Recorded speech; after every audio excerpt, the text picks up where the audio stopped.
Assalamualaikum warahmatullahi wabarakatuh. Izin aku nggak di atas, aku di sini aja ya. Kelihatan kan ya? Soalnya aku lebih senang berdiri biar energi naik. Kalau duduk nanti takutnya ngantuk. Oke, ini ada titipan dari Mas Hazil, panitia. Ya. Jadi acaraku kali ini gak langsung ke apa itu KF, tapi aku disuruh sama Mas Hazil untuk membahas apa mas namanya yang antagonis dari ketofastosis itu apa aja, ya kan? Catatannya kayak gini. Apa yang kata Mas Hazil dari hasil survei beliau, karena aku mungkin jarang di medsos kali ya. Aku jarang, ya aku posting di FB tapi gak bisa lama lihat di FB. Kadang-kadang Mas Hazil ini yang paling rajin, maksudnya bantuin para warrior atau member-member baru yang masuk ke grup Facebook ketofastosis. Jadi Mas Hazil yang paling tahu lapangan. Kalau aku justru malah nggak tahu lapangan. Aku tahu lapangan karena di Japrian. Akhirnya orang-orang japri aku, jadi aku tahu masalah-masalahnya. Tapi kan aku nggak tahu di komunitas kita itu lebih banyak tahu itu admin mengenai kenapa sih orang ikut KF dan kenapa orang takut dengan KF. Kali ini aku disuruh membahas antagonisnya dulu. Kenapa orang takut dengan KF? Kenapa mereka nggak mau mencoba? Jadi aku disuruh buat slide-nya berdasarkan permintaan Mas Hazil. Aku baca dulu ya Mas. Jadi yang pertama, kebanyakan orang bilang kalau tidak makan karbohidrat, nasi dan sebagainya, maka tubuh tidak punya tenaga. Itu yang kadang-kadang membuat orang gak berani mulai. Waduh, gak makan karbo, saya aja telat makan sarapan aja lemas, ya kan? Ini gak makan karbo, apa gak tambah lemas? Oke. Pertanyaan kedua, yang kebanyakan kedua hasil surveinya, ketofastosis atau rendah karbohidrat, low carbs itu memicu ketoasidosis. Kalau udah keton itu nanti lama-lama bisa ketoasidosis. Makanya orang jadi takut. Aku takut ketoasidosis kalau aku ketosis karena KF. Survei ketiga, kenapa orang takut untuk KF? Ketofastosis atau rendah karbohidrat itu sebetulnya hanya cocok jangka pendek, jangan lebih dari 3-6 bulan. Itu hanya nggak boleh lama-lama. Setelah itu harus kita kembali ke pola normal. Normalnya ialah makan karbohidrat lagi. Berikutnya, ketofastosis atau rendah karbohidrat itu hanya untuk menurunkan BB saja, berat badan. Jadi kalau berat badan udah normal, ya kembali aja lagi makan karbo. Survei berikutnya, ketofastosis atau rendah karbohidrat itu tidak boleh diterapkan untuk bayi dan anak-anak. Harusnya Mas Alif makan karbo dari kecil, kok nggak makan sih Mas? Dari lahir nggak mau makan karbo. Tapi nanti akan jawabnya. Mengkonsumsi, kalau ikut KF, mengkonsumsi banyak hewan, ya, tinggi hewani, itu bakal memicu darah tinggi, hipertensi.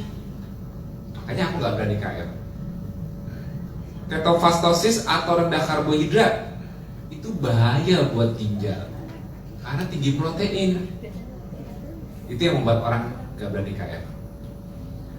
Ketofastosis atau rendah karbohidrat karena makanannya hewani semua akan membuat kolesterol dan asam urat tinggi, bahaya. Ketofastosis atau rendah karbohidrat tidak layak untuk dijadikan gaya hidup. Itu hanya diet sementara aja. Oke? Nah, jadi berdasarkan hasil survei Mas Hazil, aku buat slide yang mudah-mudahan bisa membantu menjawab. Tapi dipesan-pesankan aku untuk supaya sederhana, tidak teknikal. Mudah-mudahan ya. Mudah-mudahan bisa sederhana karena aku kebiasaan usaha Mas, ya.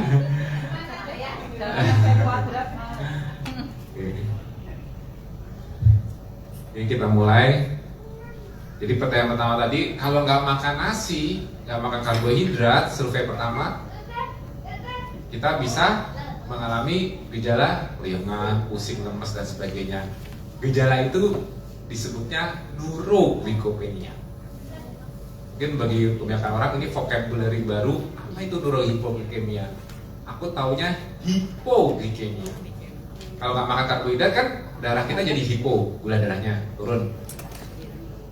Tapi kok kita simptomatis, ada gejalanya, pusing, gemeter, tremor dan sebagainya. Itu disebut namanya neuroglycopenia. Karena apa? Gejala itu muncul saat neuronya, otak, kehilangan glukosanya akibat dari hipoglikemianya. Jadi hipoglikemia itu kan penurunan gula darah di darah, betul kan? Kalau gula darah turun, efek yang kita prediksi pertama ialah otak kehilangan gula, bukan? Otak kehilangan gula, energi otak kan harus selalu konstan. Akhirnya itu disebut namanya glikopenia di otak, neuro.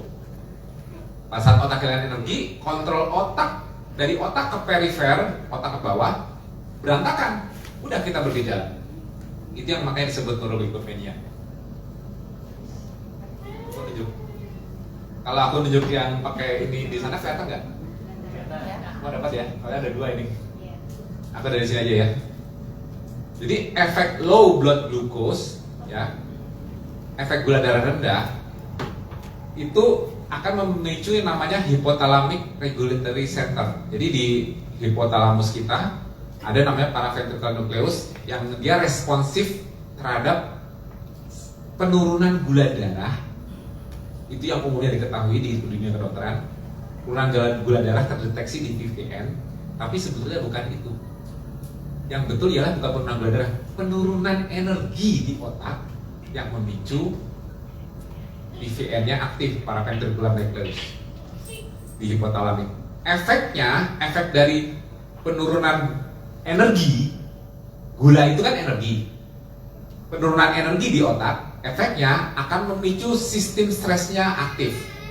Mulai dari sistem humoralnya, ya, humoral artinya melalui hormonal, lewat ACTH akhirnya menghasilkan adrenal gland menghasilkan kortisol, lalu melalui sistem saraf langsung, autonomic nervous system namanya. Dia bakal memicu autonomic nervous system ini ada dua, simpatetik dan parasimpatetik. Yang naik pada saat energi di otak turun ialah simpatetiknya, dan dia bakal salah satu jalurnya ialah memicu simpatoadrenal axis SAM. Adrenalnya akan menghasilkan epinefrin, adrenalin, ya, epinefrin atau adrenalin. Dan autonomic nervous system melalui direct sistem saraf langsung inervasi ke pankreas akan meningkatkan glukagon. Nah, ini jadi kalau otak kehilangan energi, respon yang muncul di tubuh kita ialah respon stres. Ya. Kitanya juga stres secara psikologi, kita merasa kayak colek bacok, baperan dan sebagainya kalau kita telat makan karena gula turun. Secara psikologi kerasa, tapi stres itu general. Tubuh kita stres dalam statusnya di fisiologi dan psikologi. Secara fisik pun kita merasa gemeter, lemas, gak ada tenaga, weakness. Jadi responnya itu ada ini, neuroglycopenia symptoms begin pada saat tapi didahului oleh adrenergic symptom. Adrenergic symptom ini aku bilang sympathetic tone. Jadi kalau saraf simpatetik kita, saraf simpatetik jadi otak menyebarkan sarafnya ke seluruh tubuh, mengontrol semua organ, itu menggunakan saraf simpatetik. Outputnya ialah norepinefrin atau noradrenalin, itu sebutnya adrenergic. Efek adrenergic symptomnya memicu anxiety, palpitasi, tremor, sweating, berkeringat. Dan neuroglycopenianya kalau udah muncul, maksudnya energinya di otak udah turun, udah headache, confusion, slurred speech, seizure, koma, death. Akhirnya mati seseorang kalau energinya hilang di otak. Energi. Walaupun di dunia medis disebutnya ini simptom terhadap low blood glucose.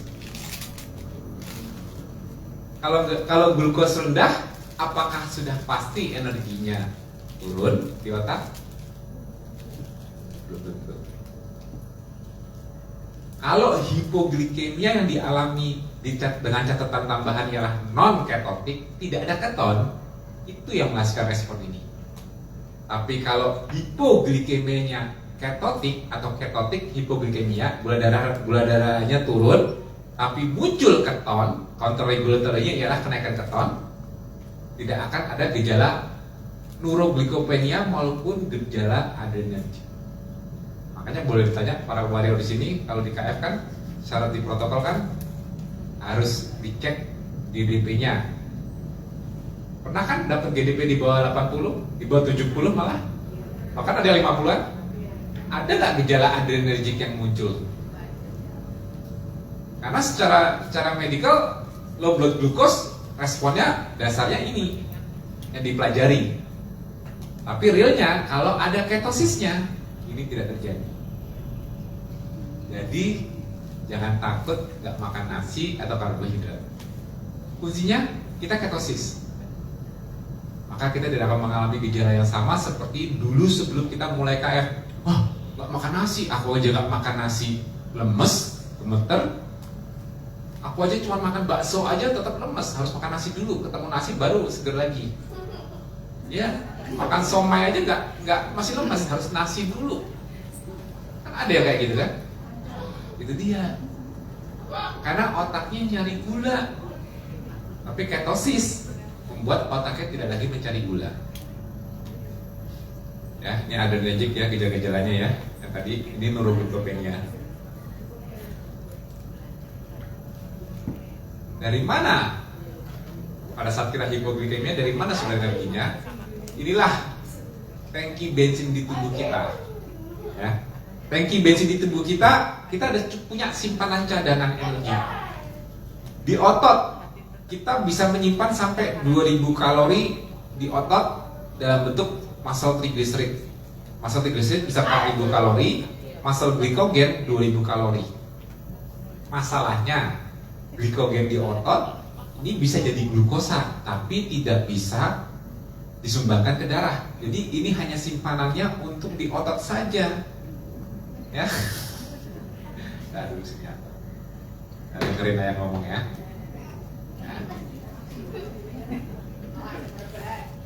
Nah, tiduran. Ya, muscle glycogen ini 2000 kalori ini hanya glikogen simpanan di otot. Bukan untuk disumbangkan ke darah. Jadi walaupun glikogen bisa jadi gula, tapi gulanya jadi gulanya di dalam otot itu sendiri, bukan di darah. Jadi kalau kita nggak makan karbohidrat, glikogen di otot yang banyak itu nggak percuma, nggak bisa menaikkan gula darah lagi. Liver glikogen 300 kalori, ini sekitar 80 sampai 100 gram. Barulah liver glikogen yang bisa menyumbangkan kembali menjadi gula kalau kita tidak makan karbohidrat atau mengalami hipoglikemia. Glikogennya bisa kembali ke sirkulasi darah, sebetulnya namanya glikogenolisis. Ini 80-100 gram ini cuma bertahan 26 sampai 28 jam. Abaikan. Santai ya, santai mas. Nah, di darah kita sendiri ya, gula darah kita rata-rata yang normalnya menurut dunia medis 100 mg deh, walaupun di KF bisa di bawah 80, tapi rata-rata 100 itu is fine, oke? Nah, 100 mg per desiliter darah itu cuma sekitar 40 kalori nilainya. Sedangkan kalau rata-rata umumnya kita, gula darah itu kan, kebutuhan kalori kita kan bisa sampai 2000 kan rata-rata. Darah cuma menyimpan 40 kalori gulanya. Dan kalau dia cuma mengandalkan dari gula yang disumbangkan dari liver ke Bali, cuma 26-28 jam aja habisnya. Jadi apa sih sebetulnya tangki bensin kita? Tangki bensin sebenarnya di tubuh kita itu apa sih? Yang jelas bukan glikogen yang disimpan otot. Yang jelas bukan trigliserid yang disimpan otot. Yang jelas bukan pula gula darah kita di darah. Jadi kita makan nasi, roti, mie, tepung, jangan berharap kita bakal bawa gula di darah banyak-banyak. Gak ada yang mau kan? Aku mau makan nasi yang banyak supaya aku punya cadangan gula. Aku biarkan tubuhku punya gula darah 500, aku bawa kemana-mana. Mau gak? Gak ada yang mau gak gula darah 500? Gak mau, serem. Tapi tujuan kita makan nasi roti mie kan tuh dapat gula untuk tenaga kan. Tapi setelah makan postprandialnya kan suka ngecek gula darah sewaktu nggak? Maunya tetap tinggi apa turun lagi? Maunya tetap 300 apa kembali 100 mg di bawah atau cuma 40 kalori? Yang dimakan nasinya bisa senilai berapa ribu kalori, tapi kita postprandialnya maunya kembali 40 kalori atau 100 mg per desiliter darah. Aneh nggak? Aneh nggak mas? Iya kan? Mas Arif aja tahu. Ya dimakan karbohidrat. Jangan ketawa sebelum waktunya. Jadi yang dimakan aja nasi roti mie yang ribuan kalori, harapannya untuk tenaga. Tapi postprandialnya kita pengennya gula darah sewaktunya kembali di bawah 40 kalori. Yang dimakan 2000 kalori karbo loh. 2000 kalori nilai gula misalnya dalam sehari 3 kali makan. Tapi setelah makan kita selalu mau kembali ke 40 kilokalori. Kalau 40 kilokalori cepat banget nanti dia turun lagi kalau nggak diisi lagi. Akhirnya kita masukin gula lagi. Yang gula tadi kemana? Tubuh nggak pernah mau jadi gula. Nggak mau lama-lama dirubah dalam bentuk adipose tissue lemak. Jadi kalau tubuh kita mau menyimpan cadangan energi, caranya ialah disimpan di dalam lemak. Apapun yang kita makan, kelebihannya selalu dalam bentuk lemak. Okay. Disinilah yang tadi Mas Hendy juga udah bercerita, di bawah kulit lemak kita. Jadi orang nanya, tangki bensin kita di mana sih Mas? Di bawah kulit. Jadi di mana ya tangki bensin saya? Aku kalau kadang-kadang suka nanya orang, ngetes tangki bensin kita di mana? Pada bilangnya di lambung. Oh berarti makanan kamu disimpan lama di lambung gitu, gak dikeluarin. Gak mungkin kan? Di usus. Ya gak mungkin lah.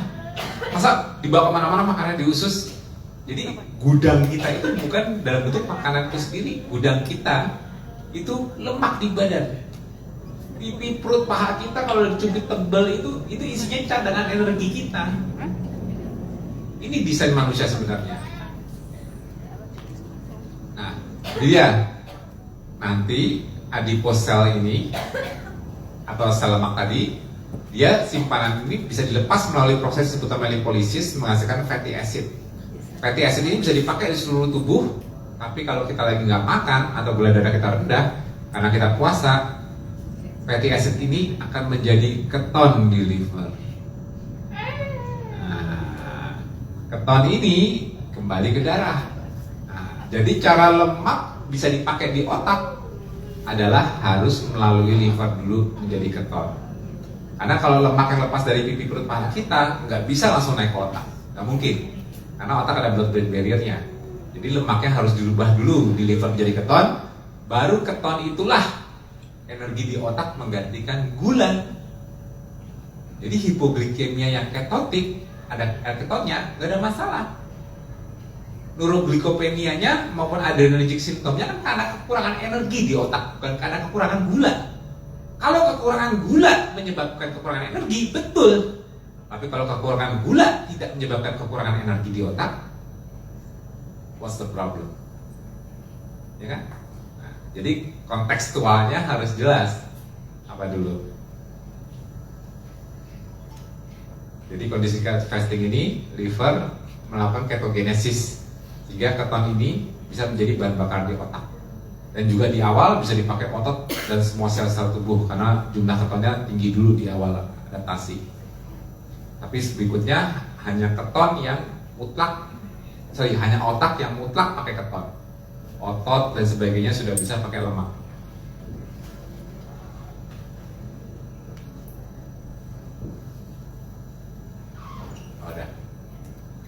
Nah, ini sifat keton. Nah, sifat keton ini kalau tadi aku bilang kan tadi ada gejala adrenergic tone karena stres, benar nggak? Yang pertama aku bilang, jadi low blood glucose itu sifatnya menaikkan stres di tubuh kita melalui adrenergic tone, sistem saraf kita nembakin norepinefrin kemana-mana ke seluruh organ, nembak ke jantung, simpatetiknya kita jadi berdetak kencang, palpitasi, ya kan? Simpatetiknya dominan ke pencernaan, kita jadi mual. Simpatetiknya, simpatetik itu ke kulit, kita jadi keringat dingin. Adrenergic tone-nya tinggi. Jadi kalau adrenergic tone, volume adrenergic itu disebutnya namanya sympathetic tone. Volume aktivitas secara simpatetik.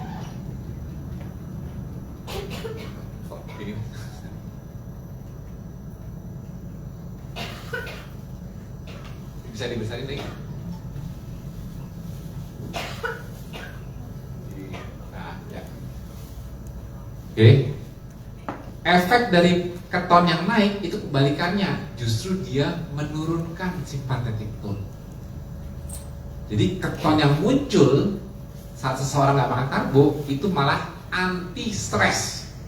Kalau kita kekurangan karbohidrat atau kekurangan gula di otak membuat stres, kemunculan keton itu ialah sebagai molekul anti stres, anti sympathetic tone. Sympathetic tone diturunkan seiring peningkatan keton. Reseptornya melalui reseptor ini, G protein coupled receptor namanya. Ini teknikalnya nggak usah gue jelasin biar nggak bingung. Tapi efek keton itu menurunkan sympathetic tone, dan keton itu sendiri juga merupakan negatif feedback dari lipolisis.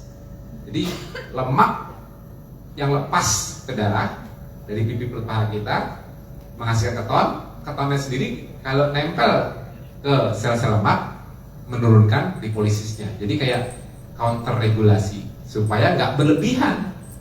Jadi keton itu merupakan negatif feedback, remnya supaya pelepasan lemak kita nggak brojol terus. Kalau lemak sebagai bahan bakunya keton dibiarkan keluar terus dari pipi perut paha, kan ketonnya ketinggian. Jadi keton itu sendiri dihasilkan juga merupakan negatif feedback ke lipolisis, menurunkan kembali free fatty acid sebagai sumber ketonnya, dan yang pasti menurunkan hiperglikemia, menurunkan risiko arteriosklerosis. Ini salah satu jurnalnya. Heart rate variability and sympathetic activity is modulated by very low caloric ketogenic diet.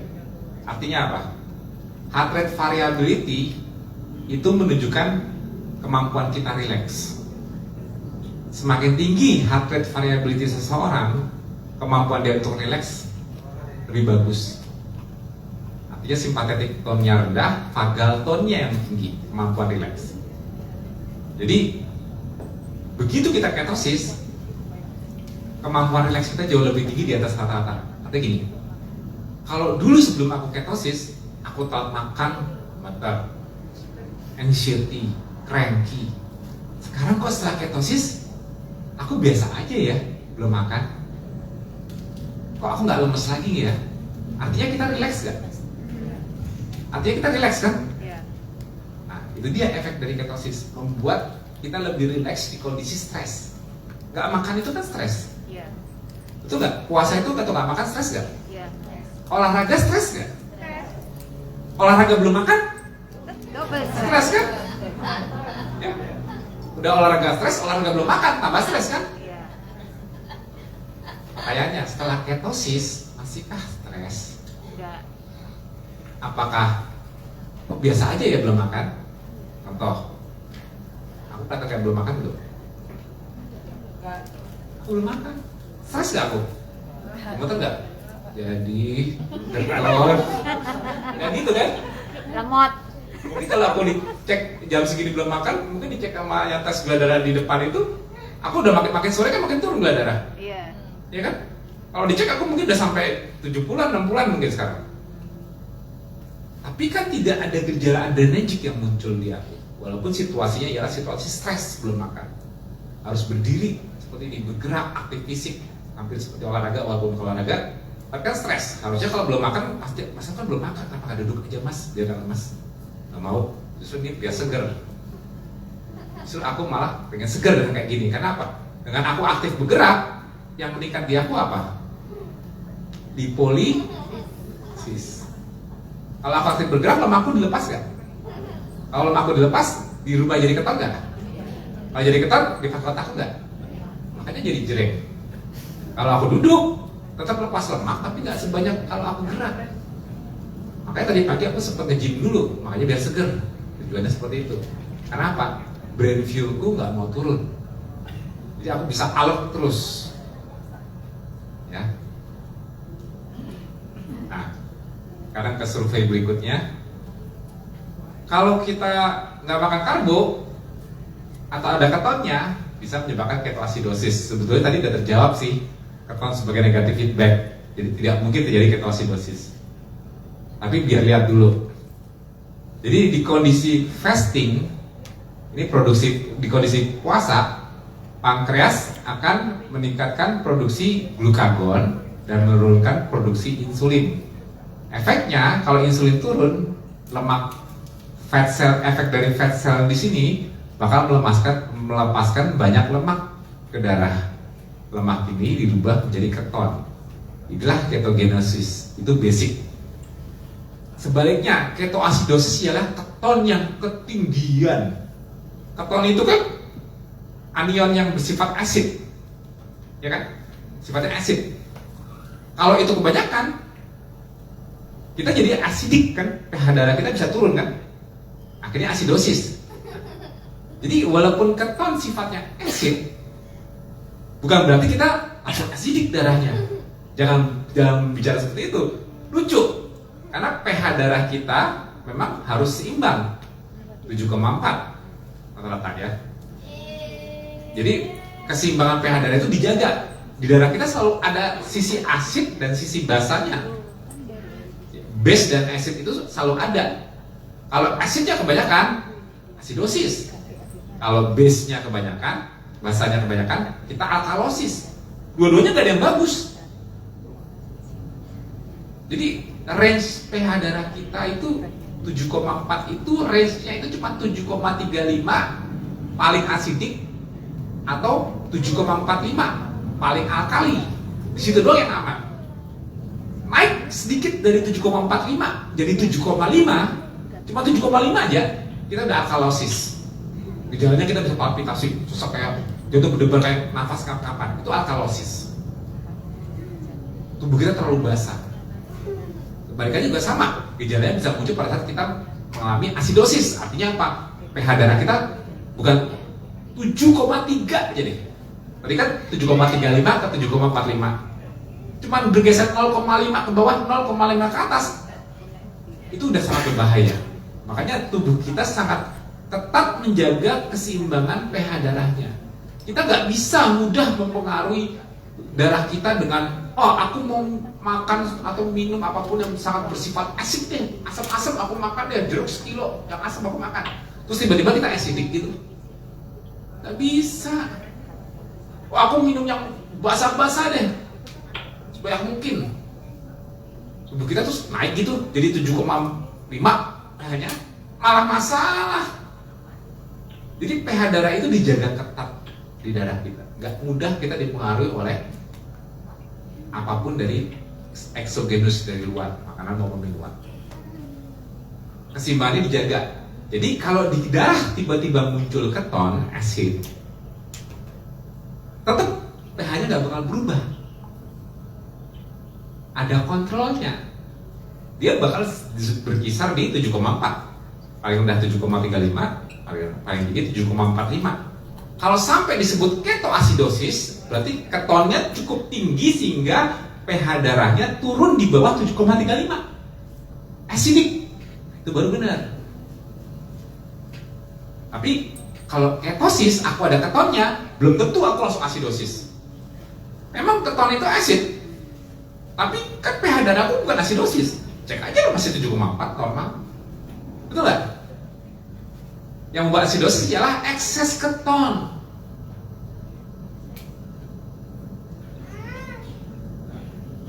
Jadi penyebabnya apa yang membuat keton itu ketinggian sehingga asidnya terlalu tinggi? Ternyata penyebabnya bukan karena puasa, karena insufficient atau absen dari insulin. Jadi kalau insulin kita sangat rendah sekali atau tidak ada sama sekali, contohnya diabetes tipe 1, disitulah lemak pipi perut paha kita lemaknya lepas tanpa kontrol. Bablas lemak kita, keluar semua ke darah. efeknya membanjiri liver. Liver harus membuat keton dalam jumlah besar, dan keton yang dihasilkan pun nggak bisa memberi negatif feedback. Dan kalau insulinnya udah absen, nggak ada, bukan keton aja yang meningkat, karena insulin absen artinya apa? Gula buatan liver nggak ada yang berhentiin kan? Jadi ketoasidosis itu ialah ketonnya sampai di atas 10 milimol, 10-20 milimol ke atas, gula darahnya juga sampai ratusan, 400, 500. Sedangkan kalau di kita malah normalnya ketotik hipoglikemia. Ada keton, tidak tinggi tapi ada ketonnya, tapi gula darahnya rata-rata malah di bawah 100. Jadi bukan ketoasidosis. Ada keton, bukan berarti kita asidosis. Asidosis berarti kita ngomongin pH darah. Kalau pH darah sampai bergeser, apa counter regulatory yang bermasalah? Jadi counter regulatory yang bermasalah ialah insulin. Sedangkan orang tidak makan karbo, coba aku tanya. Kalau orang nggak makan karbohidrat, kira-kira insulinnya yang dihasilkan pankreas hilang nggak? Kan selama ini kan umumnya orang taunya kalau makan karbohidrat baru memicu insulin.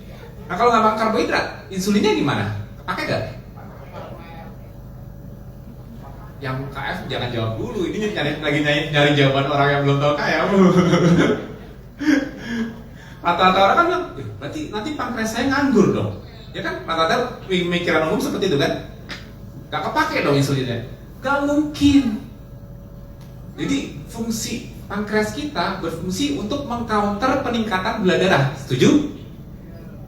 Kalau makan karbo itu kan cuma satu sumber gula, yaitu gula darah dari mana? Kalau nggak makan, puasa, apa gula darah kita nol? Kalau nggak nol, siapa yang tetap masih buat gula? Pabrik gula kita apa? Tanpa kita makan karbo, tapi gula darah kita nggak nol, berarti ada pabrik gula di dalam. Apa? Liver bukan? Nah kalau liver masih buat gula, gula itu masuk juga nggak ke pankreas?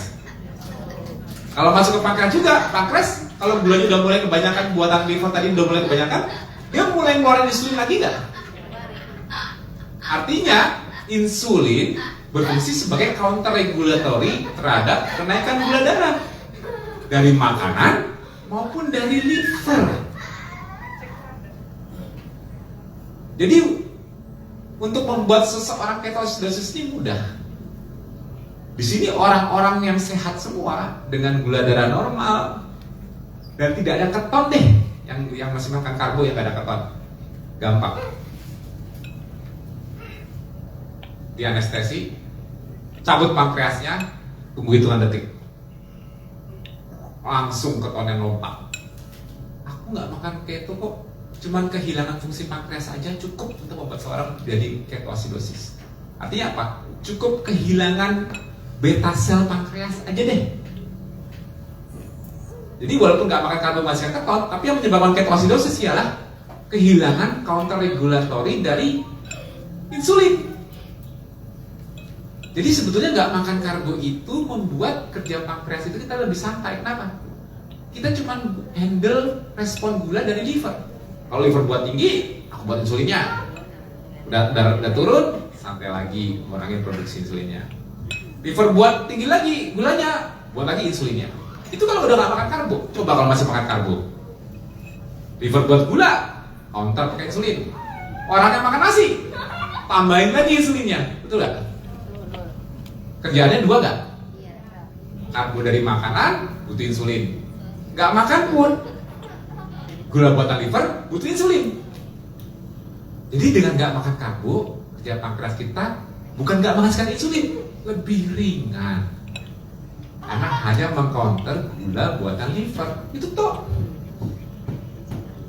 gak bikin mesin di beta selnya cepet aus. Tapi bukan berarti nggak buat insulin baru kita ketoasidosis. Oke ya, lebih paham ya?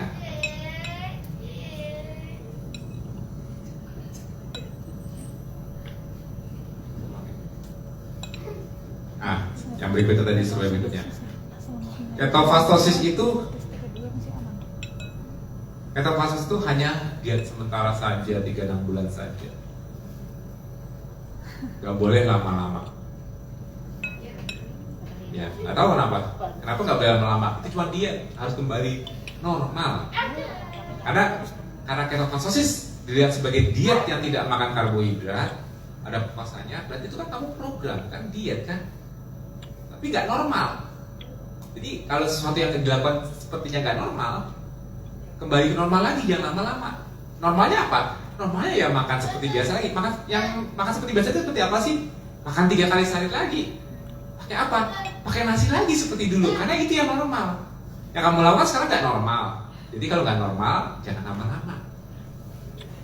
Makanya kan kebanyakan orang kalau diet apapun itu kan nggak boleh lama-lama, karena diet bisa dianggap nggak normal. Dieting itu nggak normal.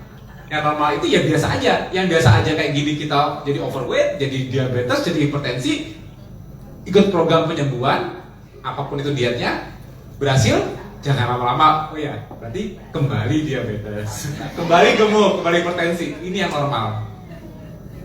Obat-obatan, diet lagi. Mulai ngurangin makan, pembatasan kalori dan sebagainya, turun lagi semua parameternya, tapi nggak boleh lama-lama. Ini diet. Lucu gak? Nothing in biology makes sense. Tidak ada dalam biologi yang masuk akal, kecuali in the light of evolution. Dari sejarah kita yang gak bisa diubah.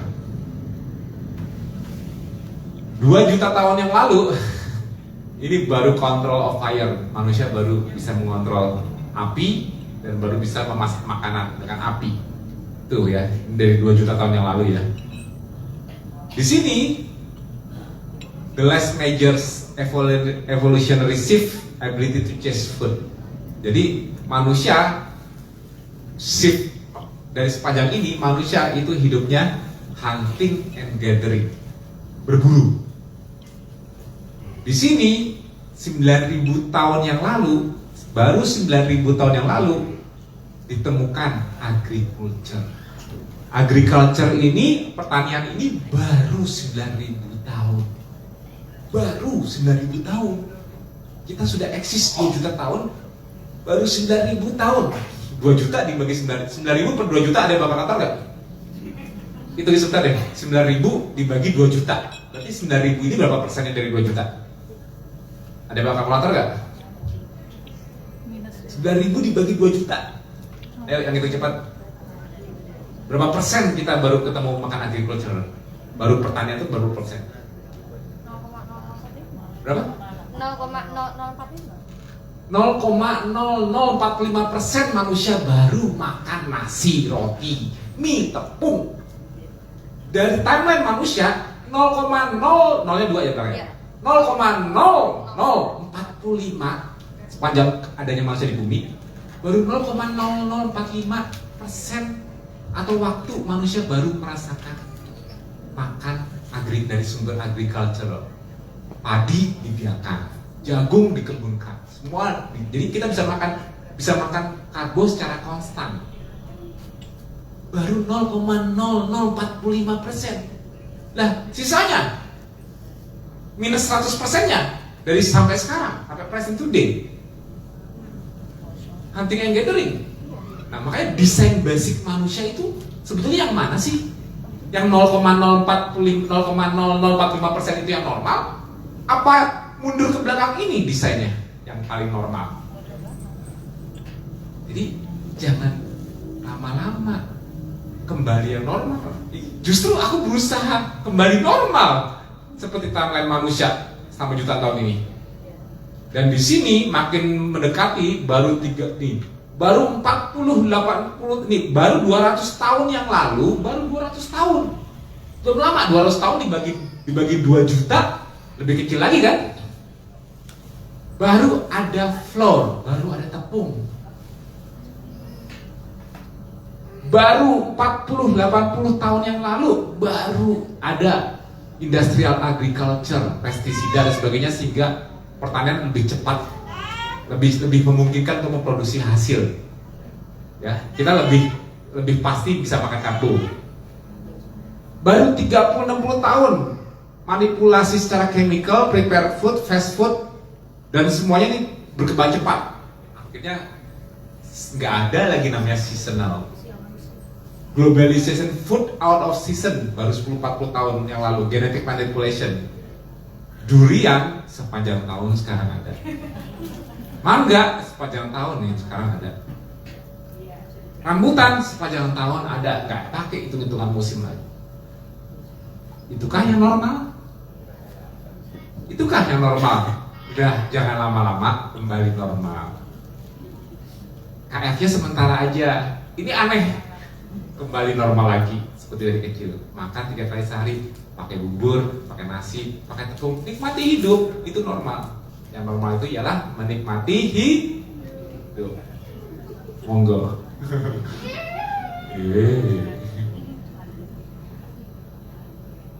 Coba bantu, next.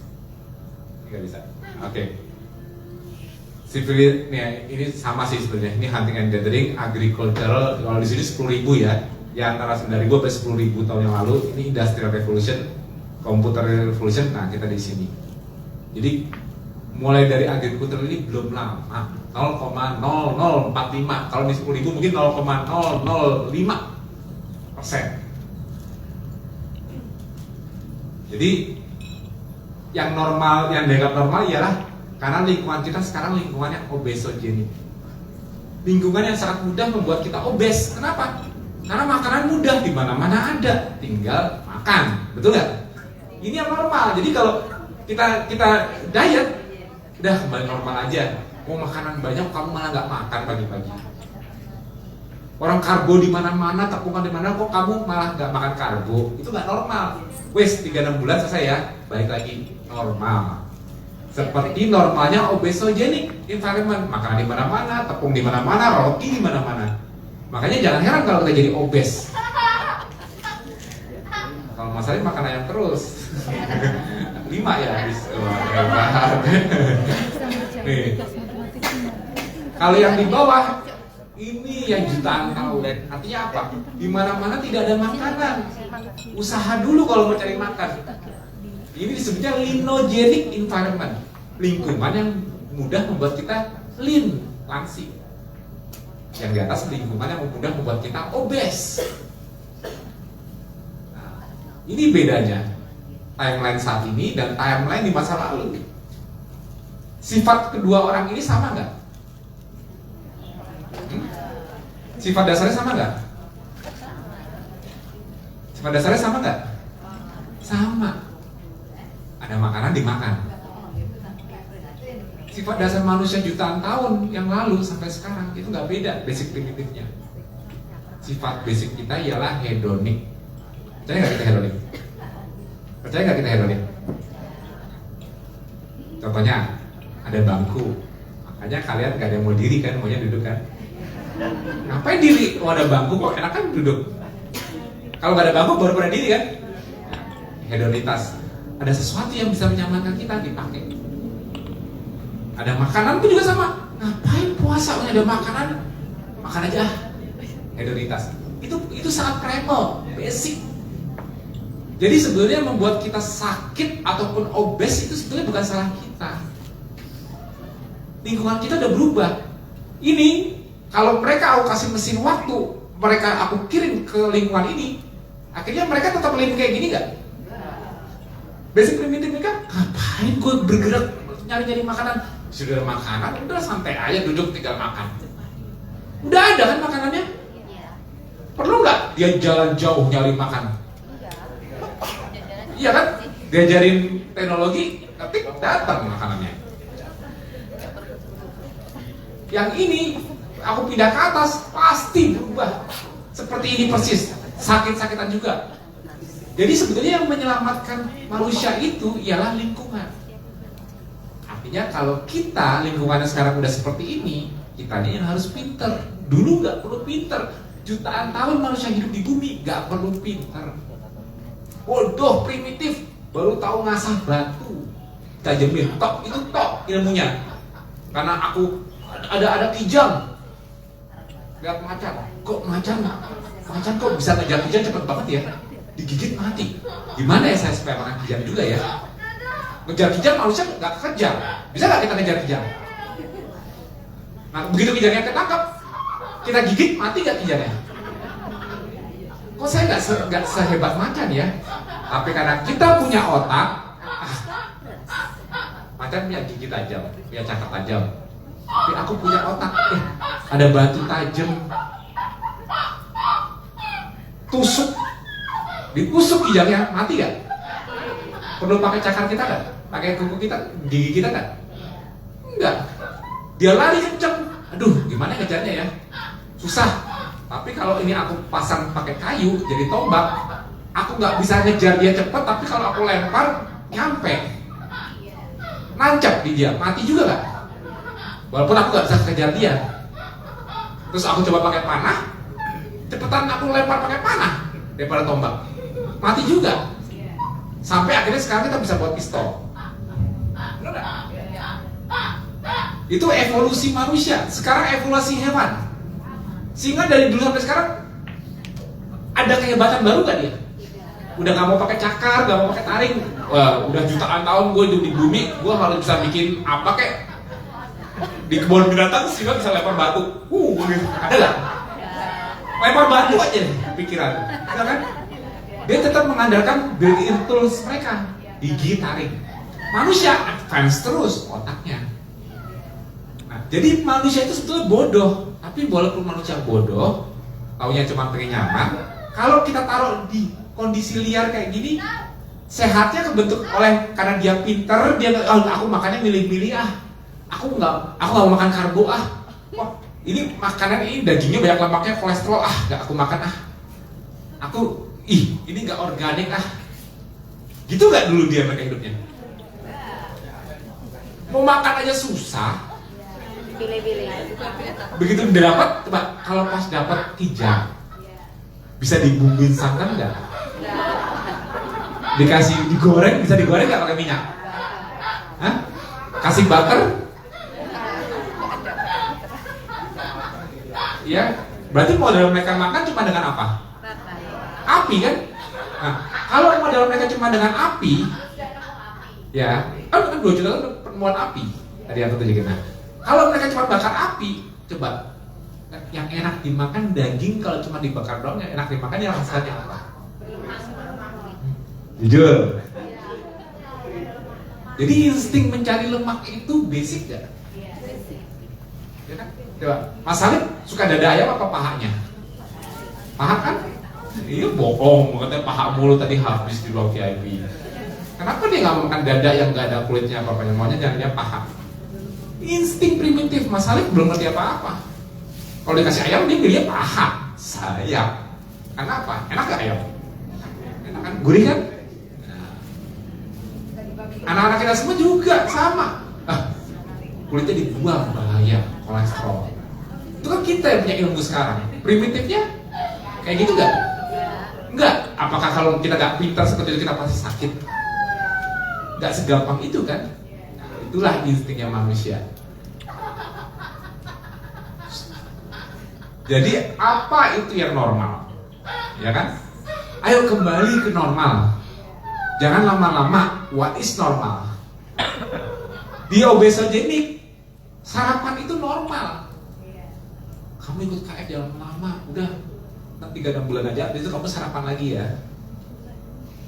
Karena normalnya di mana-mana ada makanan. Jadi breakfast itu normal sekarang. Kamu yang nggak normal kalau nggak makan. High carb is normal. Di mana-mana ada nasi, roti, mie, tepung, kamu ngapain sih dia susah-susah kayak gitu? Udah 3-6 bulan aja jangan lama-lama. Kembali makan normal. High carb-nya soalnya normal. Sedentary is normal. Udah, kamu tiap hari olahraga mulu di KF, rajin banget. Ya Allah. Masa jangan sedentary dong, baru dia ngomong sedentary, malah selonjoran. Nah, sedentary itu normal. Udah gak usah capek-capek olahraga, duduk aja santai, istirahat jangan olahraga mulu. Normal, kenapa?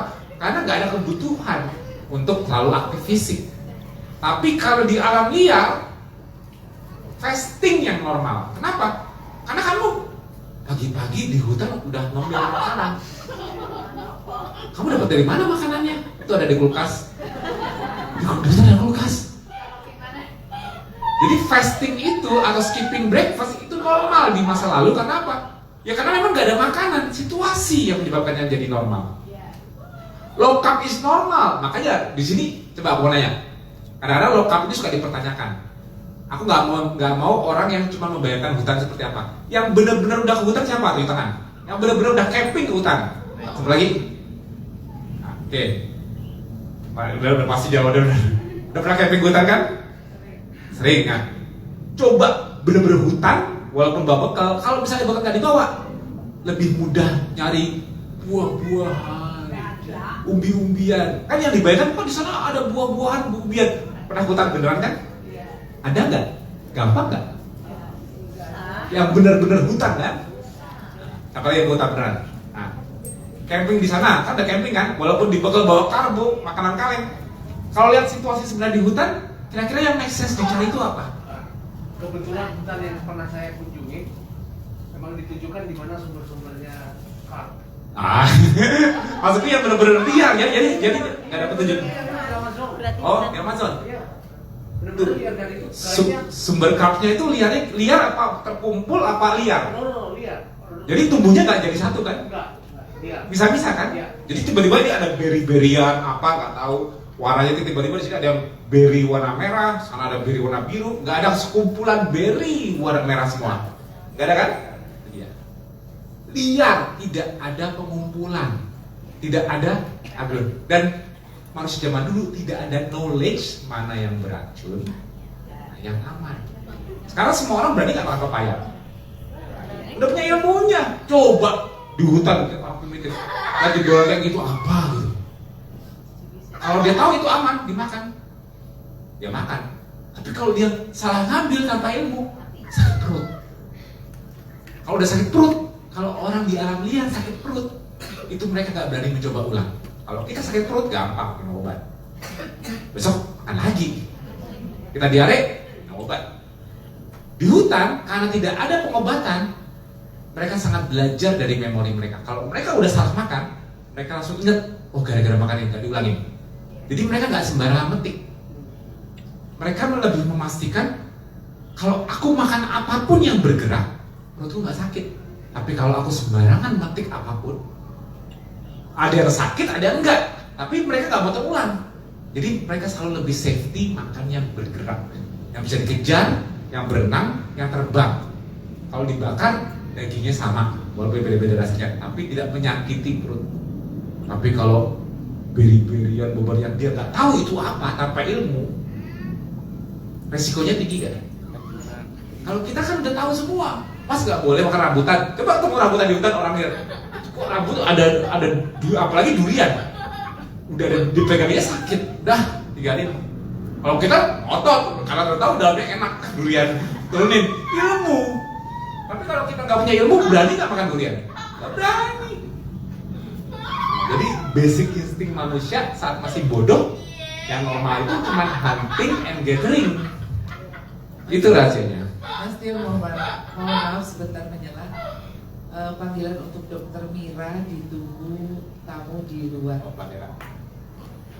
Ya, terima kasih, monggo dilanjut. Ya. Nah, kalau low carb is normal di masa lalu, di alam liar, bagi yang udah pernah hutan ya, betapa tidak ada pengumpulan, tidak mudah menemukan apapun sumber karbo. Jadi udah paham kenapa low carb itu normal. Moving normal nggak? Bergerak normal nggak? Udah jangan olahraga terus, jangan capek-capek jalan, istirahatlah 3-6 bulan aja. Dah santai-santai lagi. Kita bisa ngomong itu di sini. Di sini ngomong istirahat aja. Kalau aku istirahat, terus saya makan apa dong? Kan mesti saya cari dulu, saya tetap harus bergerak gak setiap hari? Aktif fisik itu kewajiban untuk bertahan hidup gak? Kalau kita aktif fisik sekarang kewajiban untuk kalau mau sehat. Kalau mereka aktif fisik untuk hidup, kalau aku gak bergerak aku mati. Kenapa? Karena aku masih gak dapat makanan. Ngerti gak? Nah, jadi pertanyaannya, what is normal? Yang KF, normalnya seperti di masa lalu. Yang non KF, normalnya seperti makan 3 kali sehari. Jadi yang non KF dengan pemahaman yang saat ini melihat orang-orang yang gaya hidupnya seperti ini, yang fasting, low carb, moving, mereka bilang ke sini, Jangan lama-lama, 3-6 bulan saja. Kembali ke atas, breakfast lagi, high carb lagi, sedentary lagi.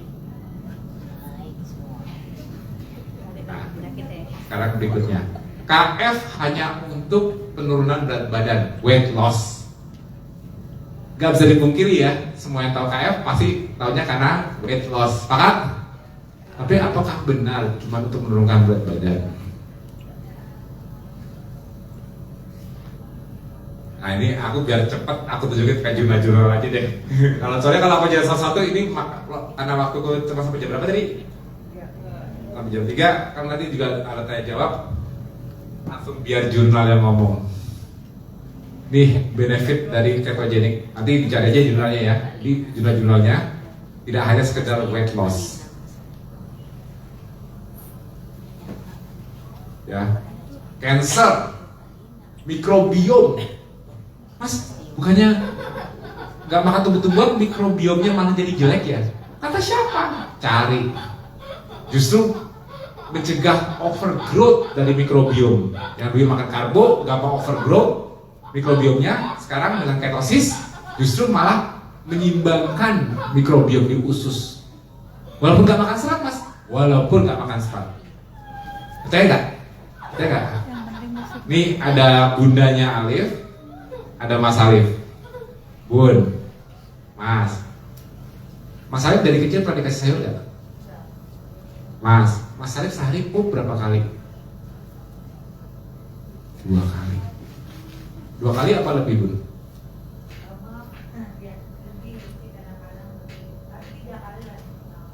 3 kali pup, gak pernah makan sayur dari mulai makan. Kok bisa? Kok gak sembelit?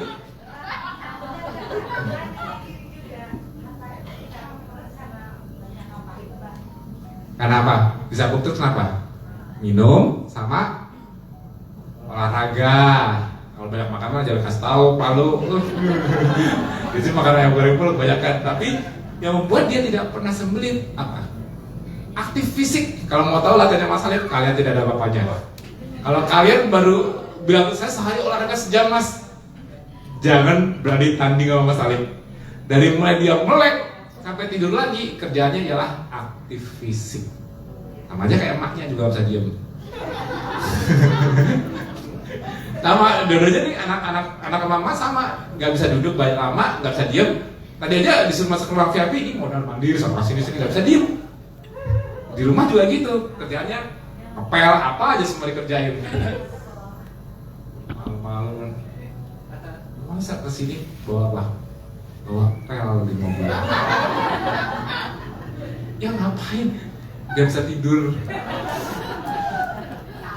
Bawa pel. Cuma pengen ada kerjaan aja, gak bisa tidur. Tapi memang jadi sifat mereka berdua. Mereka itu aktif fisik, sehingga mereka gak sembelit.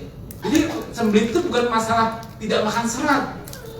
Aktif fisik, gerak peristaltik kita, dorongan di usus besar kita, geraknya aktif, turun feses kita, gak ada masalah. Yang dia makan cuma ayam goreng, buburnya isi cuma ikan, telur, ayam, di blender pakai kaldu. Apa? Iya, ayam 5, tahu. Pamer dia kalau makan ayam sekali 5 tadi pagi 5, tadi 5, tadi sore 5, 15 potong. Telur 12? Oh iya. Ya, Waldia suka kalau makan rajanya deh. Tapi tanpa karbohidrat, tanpa serat deh. Kalau karbo udah pasti enggak. Tanpa serat. Orang bilang, apa enggak sembelit, Mas? Makanya mumpung ada bundanya, ada anaknya, kayak sendiri. Pupuknya 3 kali. Dan bau lagi. Ya enggak bau, wangi. Tapi intinya dia tidak sembelit, aku tidak sembelit, istriku tidak sembelit. Tapi kalau kita sampai stres tinggi karena suatu hal, kurang tidur, sudah pasti kita sembelit. Jadi langsung jangan bilang, wah gara-gara kurang ini, tambahin agar, tambahin apukat, apapun itu untuk ngakalin tuh. Belum tentu masalah di situ. Semua makanan kita apapun yang kita makan itu cuma 30% bisa diserap ke usus. Kalau hewan, kalau sumber tumbuhan 99% tidak bisa diserap, buang. Jadi massa feses. Jadi menambah serat, menambah massa feses. Tapi kalau masalah penyebab sembetnya nggak dibereskan, geraknya peristatiknya nggak lancar, simpatetik tone yang nahan sphincter direktumnya tetap kuat, tetap nggak keluar, malah jadi bloating. Kebanyakan isi feses tapi nggak pernah bisa keluar, malah tambah parah kan? Jadi kuncinya pada saat kita sembelit, kenapa kok dorongan usus besarku ke arah kolon lambat? Itu yang ditanyakan duluan. Fisiologinya seperti itu. Jangan langsung kebingungan makan apa ya biar bisa keluar.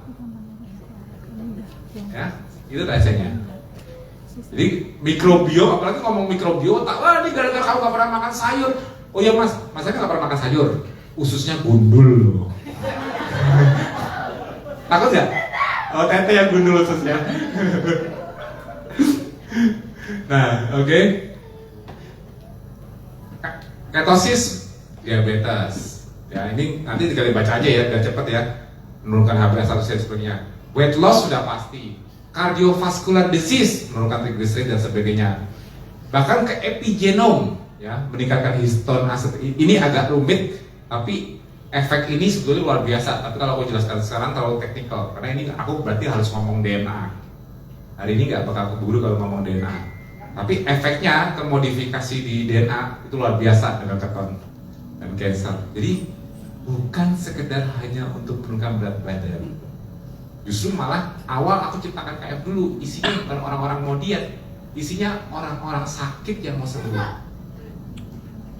Tapi karena efek sampingnya mereka jadi bisa langsing, bisa slim, arus gelombang berikutnya tertarik karena bisa kurusnya. Gelombang pertama karena mereka berani lepas karbo, kenapa? Sudah pasrah. Saya udah punya cancer, saya udah capek kemo, saya udah diabetes udah bentuk udah lama, saya hipertensi. Yang ikut KF dulu cuma orang-orang seperti itu. Gak ada yang niat pengen kurus, tapi efeknya mereka lebih lean. Arus berikutnya ialah, mas aku pengen dong kurus kayak tetanggaku, mas aku pengen ini. Jadi weight loss-nya itu yang dilihat, karena efek di luar negeri pun juga gitu, yang dibumingkan ketonya sebagai diet weight loss. Realnya therapeutic self healing, memicu self healing. Kenapa? Karena membuat tubuh kita bekerja secara normal kembali. Therapeutic yang utama, bukan sekedar weight loss. Ya, dan juga ini mengembalikan ke jadi penuaan, aging atau penuaan itu ialah kondisi sehat homeostasis, tapi mengalami peningkatan stres respon. Ya, karena stresnya meningkat, kita menua. Jadi kalau di sini ada anak muda dengan anak tua, anak muda dengan orang tua, bedanya apa? Secara fisiologi, kamu beda umur, artinya kamu lebih stres dibanding yang muda, itu top. Badan kita lebih stres. Ya kayak Mas Alif dan aku, beda secara umur kan, umur 20 beda. Aku lebih stres dibanding Mas Alif, walaupun aku kalah, tapi aku level stresnya lebih tinggi daripada Mas Alif. Terbukti kan, dia tadi dia ketawa terus kan? Kapan dia pernah stresnya? Makanya ketawa resep sehat. Dan dia, kenapa tidur dia selalu bagus? Sebelum tidur, resep dia untuk bisa tidur bagus ya apa? Wah, caranya gimana? Nonton iPad. Yang ditonton apa? Tukang ojek pengko.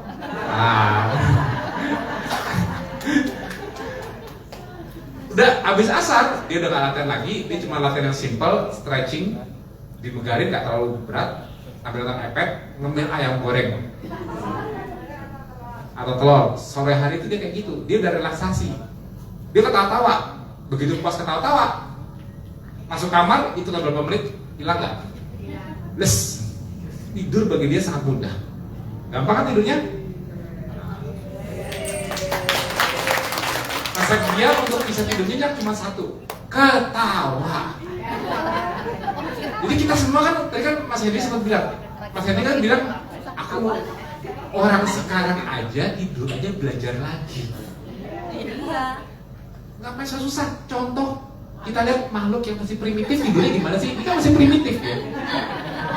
Belum banyak ilmunya kan? Kita tanya resepnya dia gimana? Gimana sih mas cara bisa tidur cepat? Ketawa. Dengan saya ketawa, saya tidur nikmat. Sudah gak ada beban. Kenapa kita nggak mencoba ketawa sebelum tidur?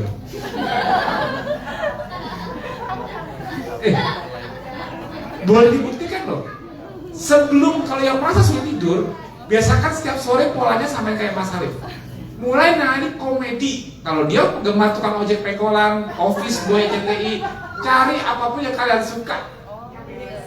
Ya kalau tukang ojek pengkolan kan nggak bisa bikin kalian ketawa. Kalau dia kan penggemarnya porno, ya kan?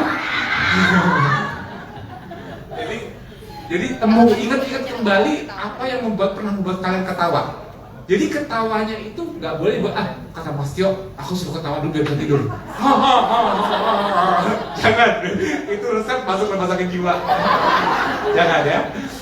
Harus ketawa yang tidak dibuat-buat. Jadi memang kalau aku lagi sedih, aku banyak pikiran, aku mau kasih tugas YouTube untuk mencarikanku apa yang bisa buat ketawa.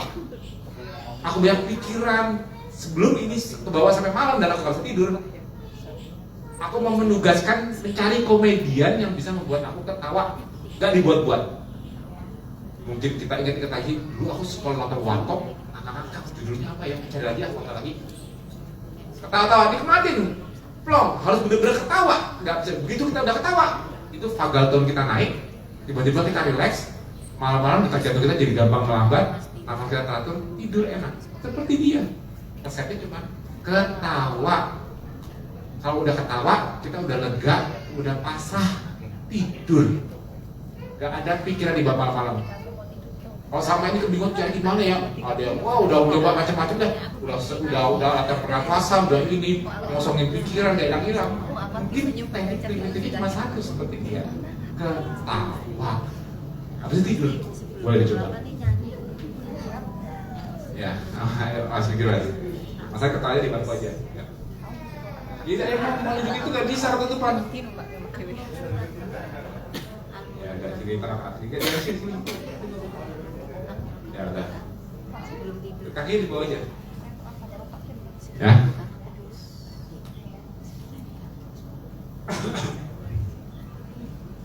Nah, jadi kuncinya itu ialah mengembalikan restorasi. Jadi dengan kita KF, kita itu sebetulnya merestorasi kembali circadian rhythm kita. Ritme circadian kita dikembalikan lagi.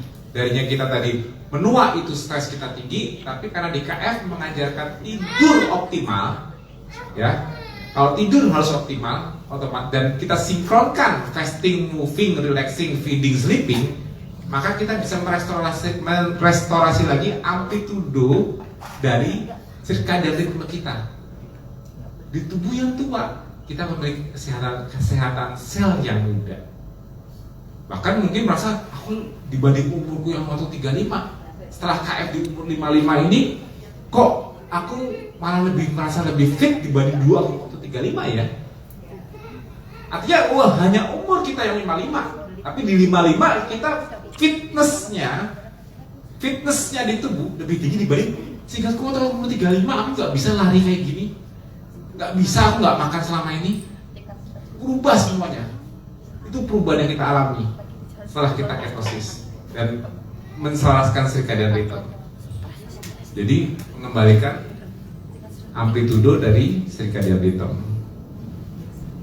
Ya, jadi ketosis itu efek dari ketosis atau aging, efek dari aging penuaan ialah menurunkan amplitude dari ritme circadian di tubuh kita.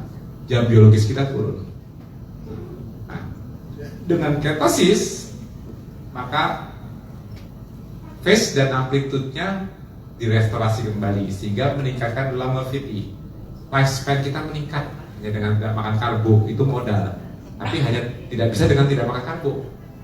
Harus merestorasi pola 24 jamnya juga.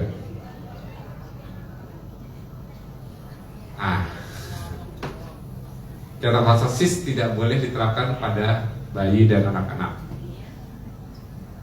Dengan alif sebetulnya nggak perlu dijelaskan ya, karena Kenapa nggak boleh? Why not? Kalau aku sih berani, bahkan dari kecil, karena tujuan awalnya dulu untuk terapeutik dan karena ada Alif lah, makanya KF ada. Aku jadi ngerti semua ini. Kalau nggak aku nggak ada, karena diuji lewat Alif. Dia berkebutuhan khusus, dari lahir dia cerebral palsy, udah divonis dokter nggak bisa jalan, kakinya melengkung. Bahkan dulu sempat dibilang apapun pendengarannya bakal nggak bagus, penglihatan nggak bagus, macam-macam kan. Kondisinya serem banget kan. Memang kalau dilihat dia nggak sempurna, tidak normal. Ya, walaupun dia nggak sempurna, tapi bagi kita sekarang ini kemajuannya jauh luar biasa setelah KF. Setelah dia tidak makan karbo dan aku berusaha menselaraskan 5 piramid dia. Cuma dia memang dia kan nggak ada puasa seperti yang dewasa. Tapi walaupun dia makan banyak, latihannya juga nggak main-main. Jadi net balance-nya dia tinggi. Ini jurnal yang menunjukkan bahwa ini jurnal-jurnal yang dulu aku awal ketemuan, ini jurnal tahun 1940-an, 60-an. Ketone body transport in human neonate and infant. Artinya apa? Bayi baru lahir itu sudah ketosis. Apapun yang dimakan ibunya, mau makan karbo kayak mau di sana vegetarian, mau di sini karnivor, mau di sini diet apapun itu beda-beda. Anaknya pas brojol pertama itu langsung ketosis, langsung otaknya pakai keton. Dah, gak pengaruh ibunya makan apa. Karena itu basic desain awalnya. Makanya di jurnalnya menunjukkan bahwa ketone body transport in human neonate and infant. This study demonstrate active ketogenesis and quantitatively important ketone body fuel transport in human infant. Saat lahir, bayi itu sudah memiliki ketogenesis yang aktif. Jadi kita terlahir di kondisi ketosis, walaupun nantinya kita nggak ketosis. Ketosis sudah didapatkan dari kita lahir. Otak didesain awalnya untuk pakai keton. Artinya otak dari awalnya kita lahir ke muka bumi, otak didesain untuk bisa mengenali pipi, perut, paha kita itu tangki bensin. Otak kita didesain dari lahir tidak menunggu gula masuk dari makanan baru bisa punya energi otaknya. Telat. Ya kalau di hutan gampang nyari gula, ya kan? Kalau kita tahu bahwa pipi perut paha kita ini sebetulnya tangki bensin, cadangan lemak kita itu ya cadangan energi kita, masa otak nggak boleh kenal sih? Aneh nggak? Sekarang aku tanya, manusia itu yang paling penting apanya? Ototnya, kakinya, jantungnya, livernya, apa otaknya? Ya kan? Otak bermasalah, jantung bermasalah. Otak bermasalah, liver bermasalah. Otak bermasalah, ginjal bermasalah. Kok bisa, Mas? Karena otak memiliki kontrol saraf kemana-mana. Jadi otak adalah organ terpenting di manusia. Jadi konyol kalau kita punya tangki bensin lemak, tapi otak hanya boleh pakai gula. Otak tidak boleh kena lemak. Jadi keton itu tidak normal. Aneh. Makanya ditujukan bayi terlahir ketosis. Artinya desain otak awal manusia ialah mengenali pipi perut pahanya sebagai tangki bensin, ya kan? Jadi extrahepatic regulatory system controlling ketone body metabolism are well established by early postnatal life in human. Early di awal langsung udah ketosis. Jadi kalau jangan lama-lama ketosisnya. Lah, aku lahir aja udah ketosis, ini nggak boleh ketosis lagi. Why not? Kalau ketosis itu so bad, kenapa semua bayi terlahir ketosis? Ya.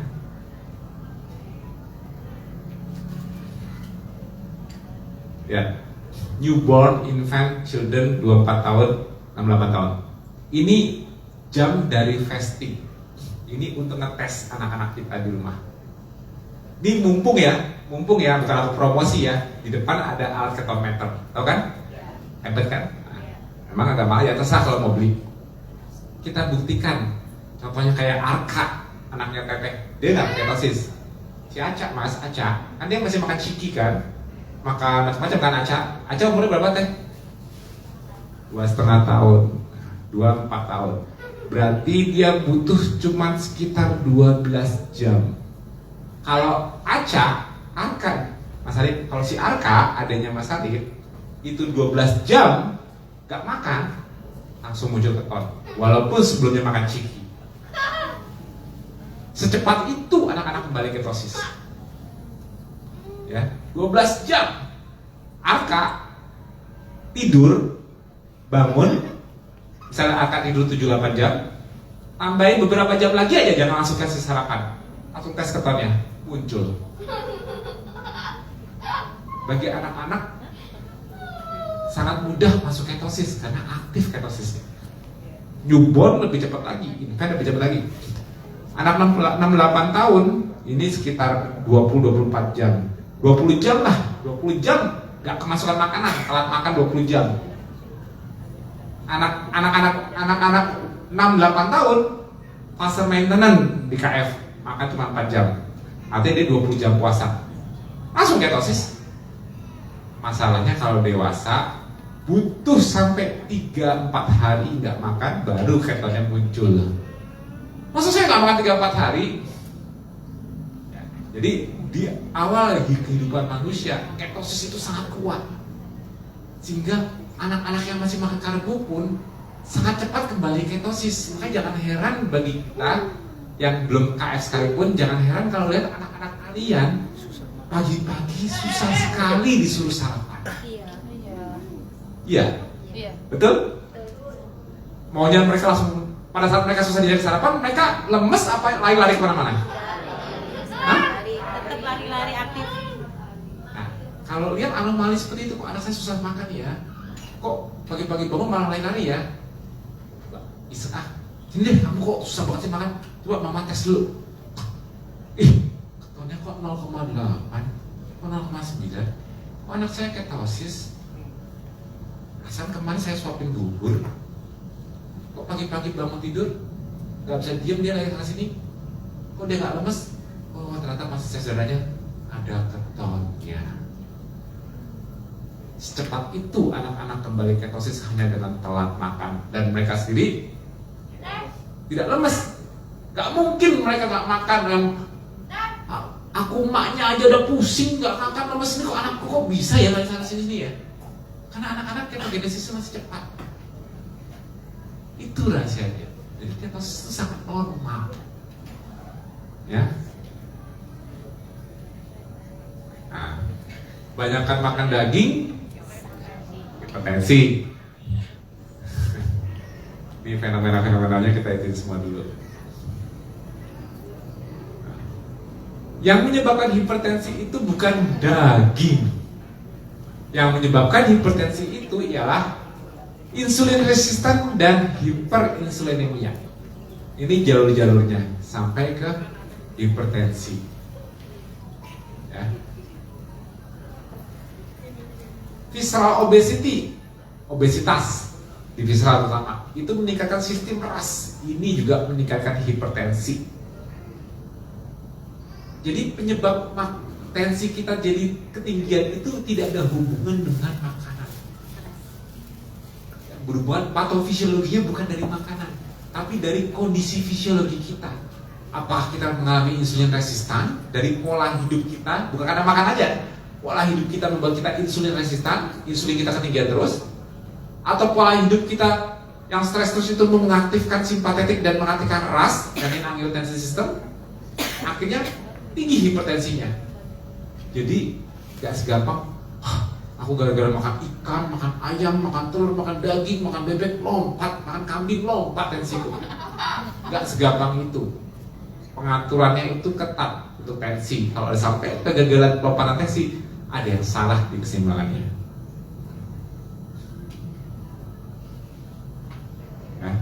Nah, sekarang kita lanjut ke bahasan yang paling seru.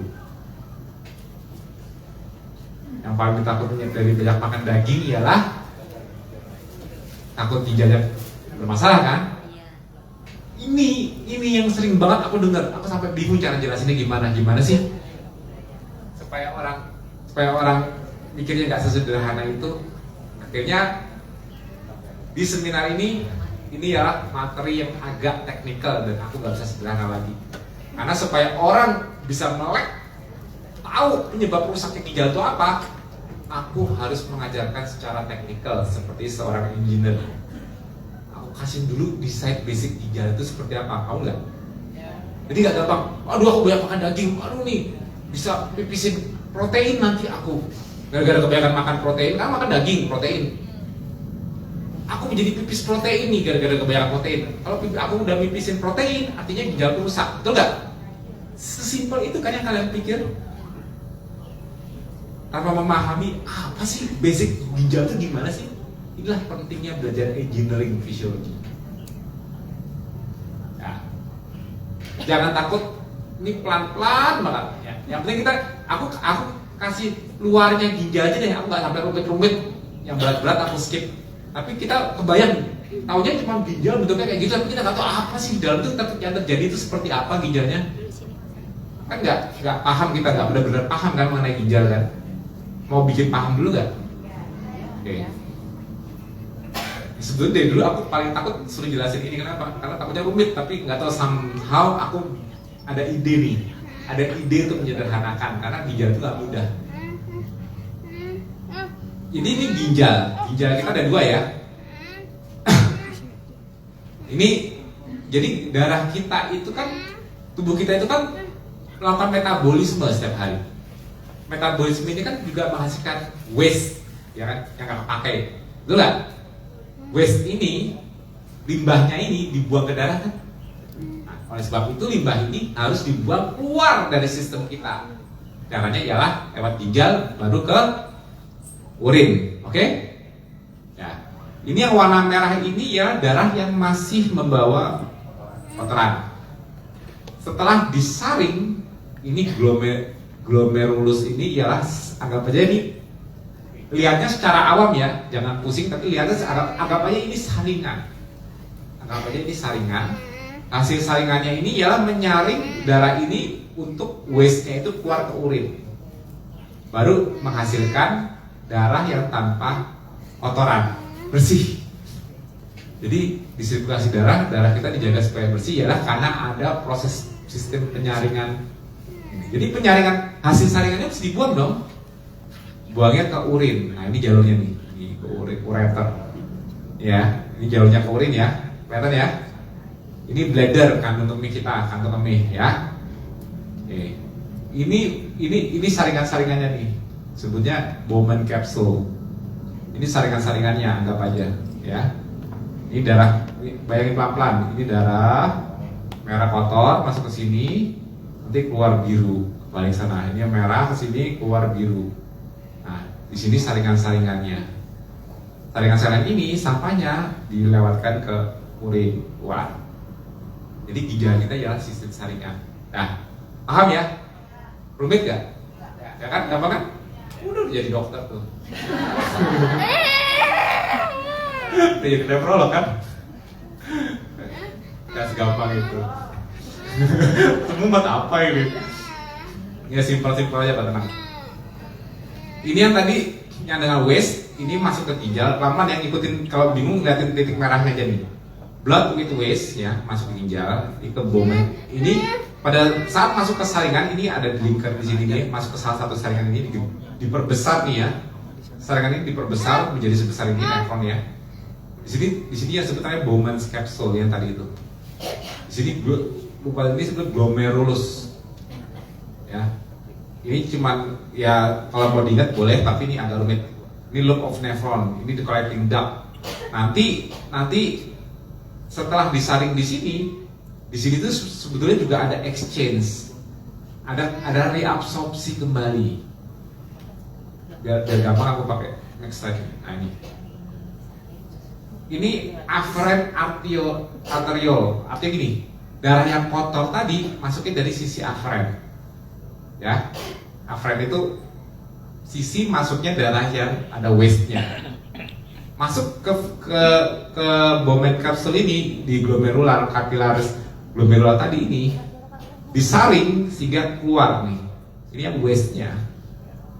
Waste-nya ini bisa diserap kembali ke peritubular capillaris. Jadi yang harusnya dibuang ke urin, tapi tidak semuanya dibuang ke urin, bisa diserap kembali.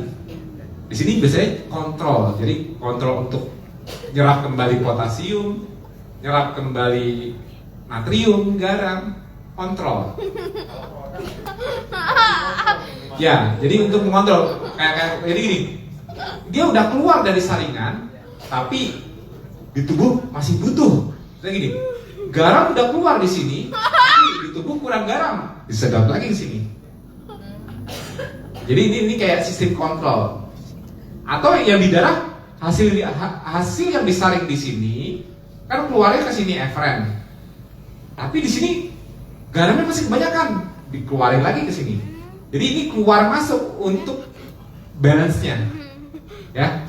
Hasil saringan ini kalau masih ada yang kelebihan atau kekurangan, kalau kekurangan dia serap lagi yang nomor 2, kalau masih ada kelebihan dia keluarin lagi di nomor 3, ya. Baru kalau udah lewat sini, kalau udah ke nomor 4 udah nggak bisa diselamatkan lagi, udah ke kantong. Ya kan? Udah kantong udah siap dikeluarin kan? Tinggal nunggu rasa vita pipis kan? Nah, lebih kebayang kan? Ginjal itu seperti apa? Jadi kayak bayangkan seperti saringan, masuk keluar. 1 filtrasi, 2 reabsorpsi, 3 sekresi, 4 ekskresi. Kalau ekskresi nggak bisa di recover, ya itu ginjal. Jadi kita nanti karena kita ketahuinya cuma makan daging, kebanyakan protein keluar dari urin, ginjal rusak. Jadi kebanyakan daging lah penyebab ginjal rusak. Dan sesimpel itu fisiologi. Makanya kalau kita belajar secara engineering, nanti kita lebih jelas manusia itu jadi setiap jantung itu gejala kayak apa, usus kayak apa, nggak sesimpel itu. Makanya mendingan aku ngajarin dari basic biar nggak sembarangan mikir lagi. Karena akhirnya nanti malu kalau udah tahu kebenarannya. Oh ternyata kayak gini kok aku bisa mikir kayak gitu ya, gitu loh. Nah, ini kan glomerul itu saling yang tadi dilihat kayak saringan sering. Aku mundur lagi dulu. Kok gak mundur itu? Nah, ini kan yang kalian lihat kan kayak saringan ya di sini ya. Saringan ini sebetulnya ini sel. Sebetulnya ini yang ini kan tadi saringan ya. Ini kalau aku potong segini biar digedein, ini sebetulnya sel. Tuh ini ada inti selnya. Kata tadi sel. Kata ada sel. Ini sel dengan badannya kayak gini, layer-layer kayak gini. Fungsinya ini filtrasi. Jadi ini adalah kumpulan sel-sel yang tugasnya melakukan filtrasi, memfilter. Disebut namanya podocyte. Sel podocyte. Podocyte itu site itu berarti sel ya. Podocyte. Podocyte itu di visceral layer dari glomerular Bowman capsule ini. Nah, ini yang sisi pertama nih. Dia untuk memfiltrasi, mencegah filtrasi dari blood cell. Jadi gimana supaya sel darah merah tidak keluar dari sini. Jadi sel darah merah tidak boleh keluar ke urin. Jadi ini lubang-lubang filtrasinya nih. Tapi mengizinkan blood plasma lain untuk bisa lewat. Lapisan berikutnya, bahasa laminar prevent filtration of larger protein. Nih, lapisan kedua ini mencegah keluarnya protein yang besar. Jadi protein itu kan molekul amino asid itu kan besar, ya kan? Dia harusnya protein itu nggak boleh keluar dari glomerular. Dari saringan lapisan kedua ini mencegah kalau ada yang mau keluar dari lubang sini, masih ada lapisan kedua untuk mencegah keluarnya protein. Terus slip untuk yang medium size protein, yang agak kecil lagi proteinnya dijaga lagi sama lapisan ketiga. Jadi kalau podocyte atau sel glomerular ini intact, bagus selnya, nggak mungkin protein itu bisa keluar ke urin. Jadi, aku mundur lagi, nggak mungkin protein itu bisa keluar ke sini, karena Dia yang bisa lewat cuma sebatas filtrasinya dia. Protein itu nggak mungkin.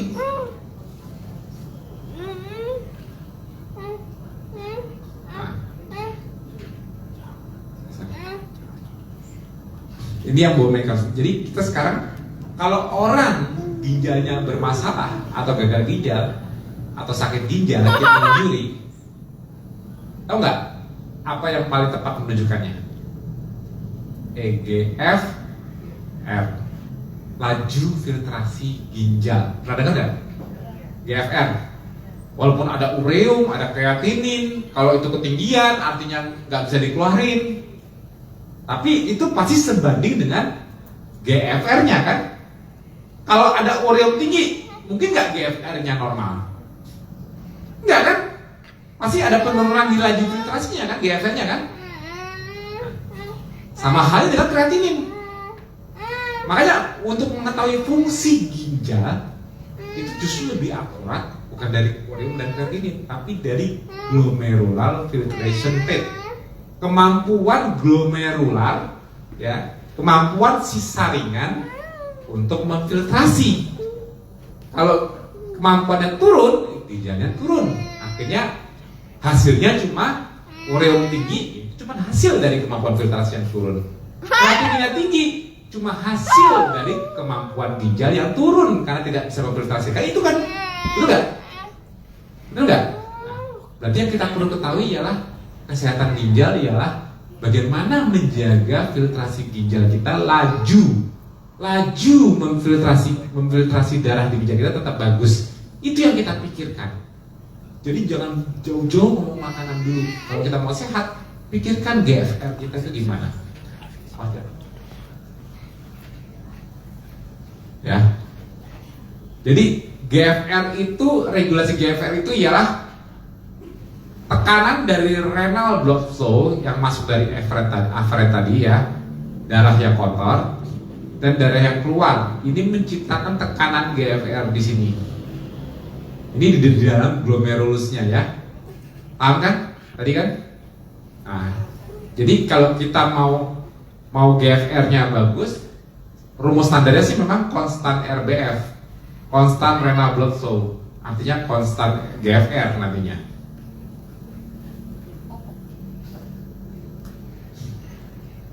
Nih, kalau terjadi vasokonstriksi di arah darah kotor yang masuk tadi lewat masuk ini kan keluar, masuk dan keluar. Kalau ada yang masuk ke sini, ada vasokonstriksi, tahu nggak vasokonstriksi? Pembuluh darahnya dikecilin. Misalnya pembuluh darahnya sebesar ini, tapi dikonstrik mengecil. Tahu kan? Nah, vasokonstriksi. Efeknya darah yang masuk ke sini jadi turun nggak? Kalau ini turun, tekanan di sini turun nggak? Karena yang tekanan tingginya kan di belakang sini. Dikonstrik di sini turun kan? Nggak ada tekanannya kan? Ada tekanan itu lebih kecil kan? Nah, itu artinya menurunkan GFR. Laju filtrasinya turun. Ya. Kalau aku konstriknya di sini, pas keluar darah keluarnya, ini aku konstrik, tekanannya dari sini, kira-kira ngumpul di sini nggak tekanannya? Kalau tekanan ngumpul di sini, tekanan filtrasi meningkat nggak?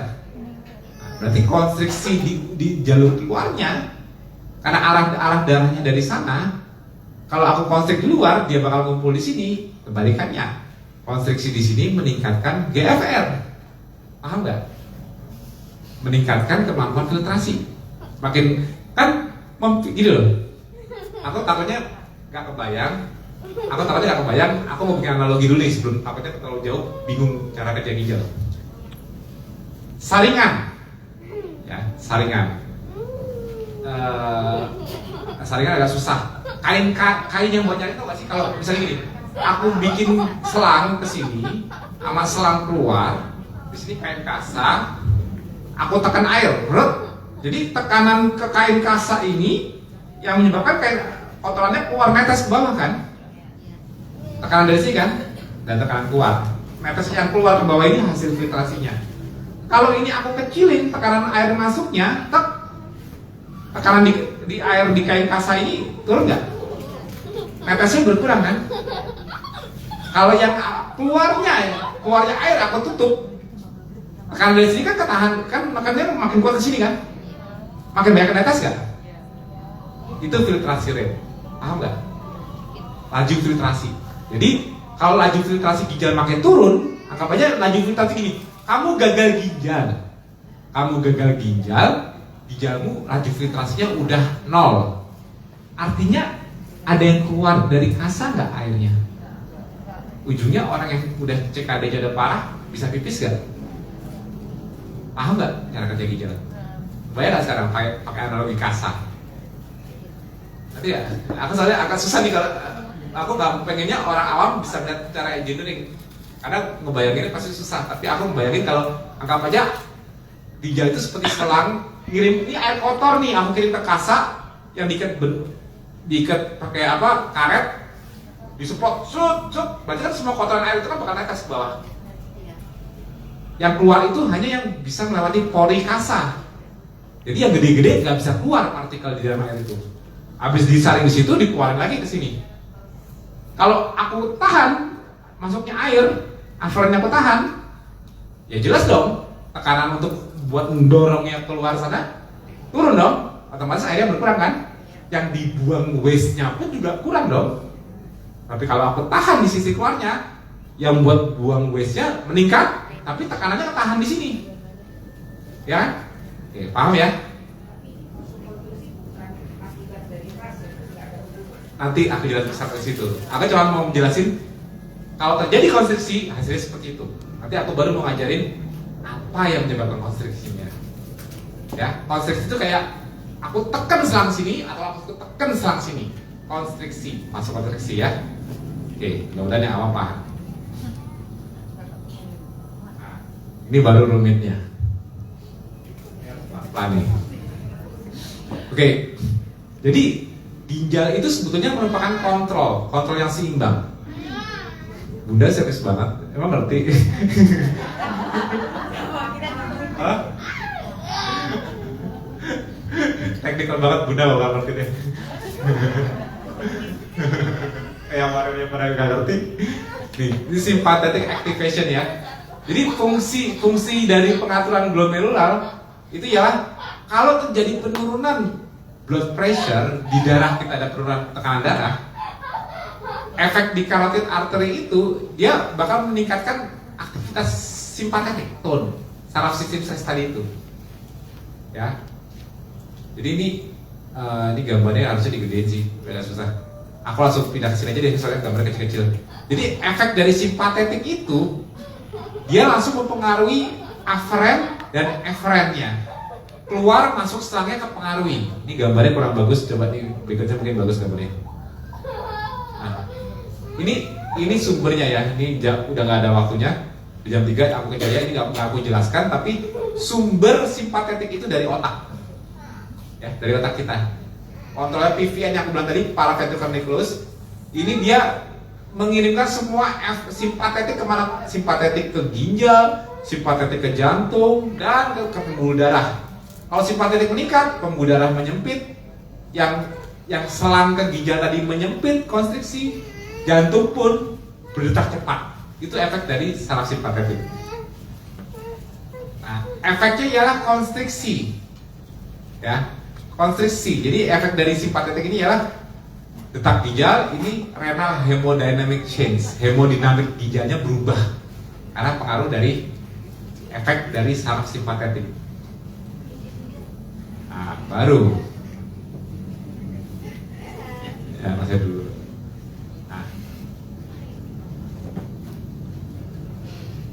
Jadi sebetulnya yang membuat kerusakan itu ginjal itu bukan karena makan protein banyak, tapi ialah karena simpatetik tone, karena saraf simpatetik.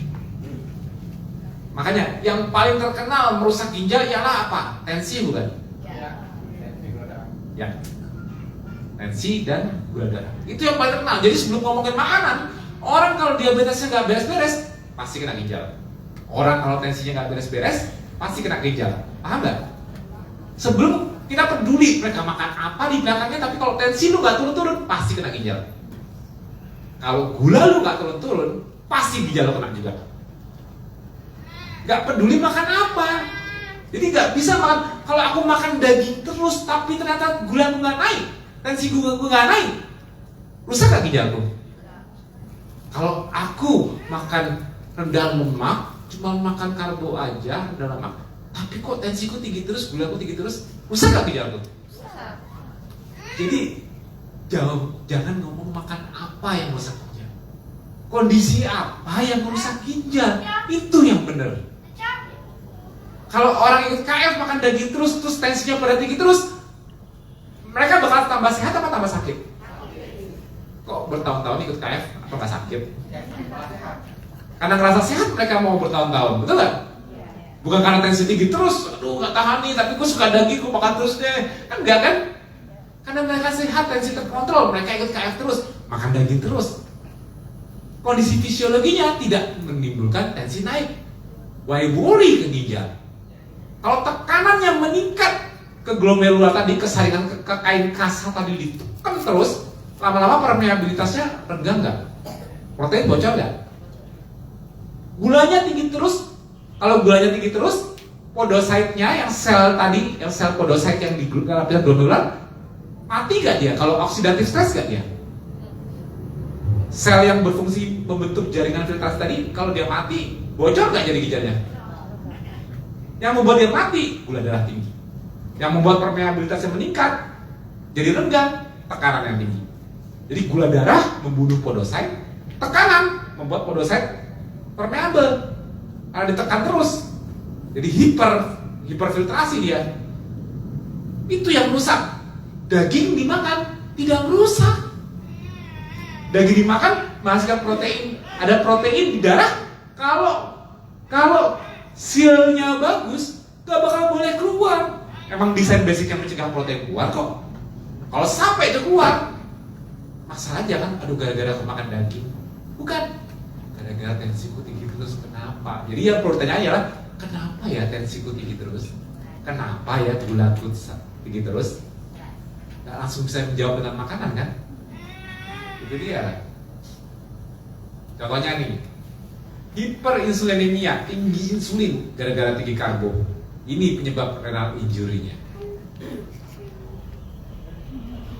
Insulin atau hyperinsulinemia increase glomerular filtration barrier permeability. Artinya semakin tinggi insulin kita di darah, insulin kan juga darahnya kan, darah yang ada insulin itu kan juga melewati ginjal kan, disaring juga kan. Tapi kalau yang lari ke sana insulinnya tinggi banyak, itu membuat terjadi permeabilitas, perenggangan di barrier pelindung glomerular alias di podositnya. Jadi efek insulin saya belum selesai, masa dulu sana. Biar masa main depan. Ya belum selesai dikit lagi. Nah, jadi ini ada judul dia bahwa insulin tinggi itu menyebabkan kemampuan filtrasi glomerular turun hanya dengan insulin tinggi. Dah, nggak pakai apa-apa lagi. Baru insulin ini belum pakai hiperglikemia. Baru insulin ketinggian. Bayangin kalau kita makan karbo terus, insulin lompat terus, sering tinggi. Kira-kira filtrasi ginjal kita gampang renggang nggak? Di jurnalnya. Nih. Gula darah, ya, gula.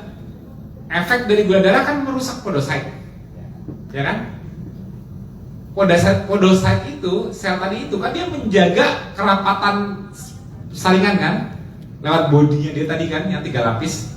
Kalau dia rusak, lihat nih, ini healthy, ini urin. Tapi begitu, ini kan nggak ada protein yang keluar kan? Darah masuk dari sini, muter-muter disaring di sini, keluar ke sini. Nah, lihat nih.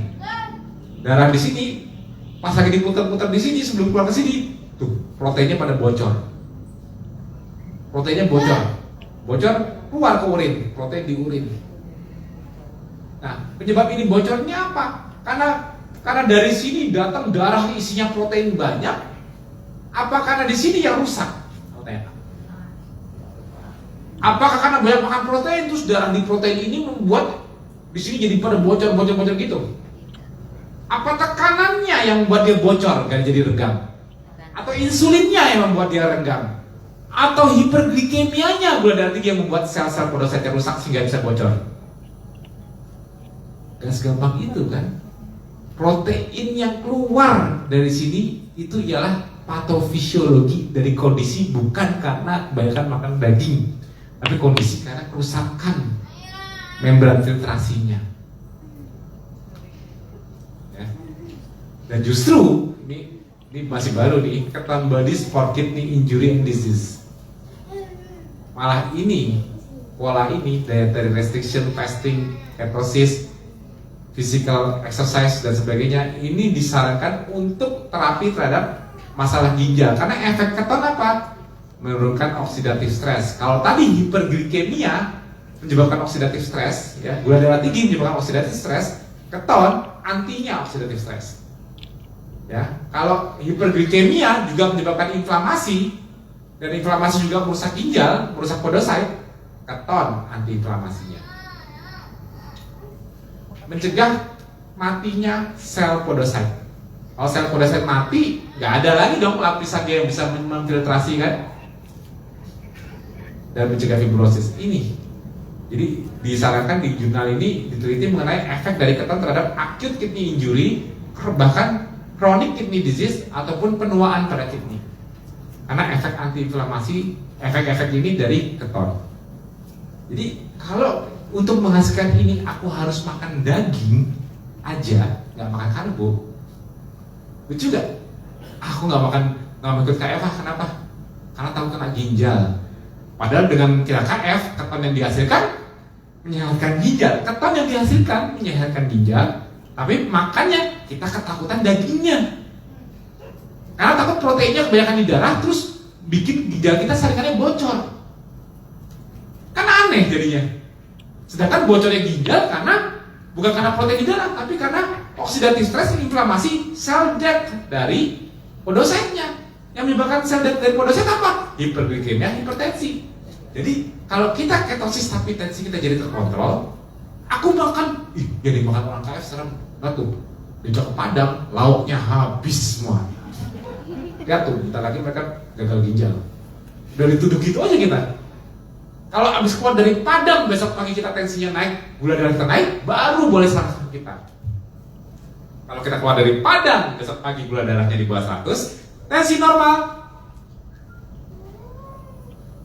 Nah, ini kan yang merusak apa? Makanan Padangnya, apa tensi tinggi dan gula darah tinggi?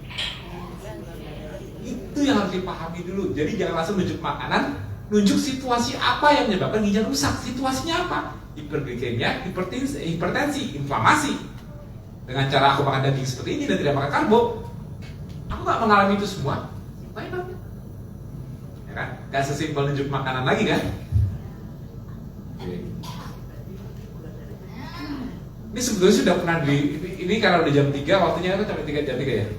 Nah, ini nanti aku udah pernah jelasin ini di seminar waktu itu keto fitness ya. Kolesterol dan uric acid. Ini sebetulnya aku mau jelasin, cuman ini panjang lagi nanti. Ini itu. Aku cuma yang udah dijelasin sama Mas Hendri juga tadi.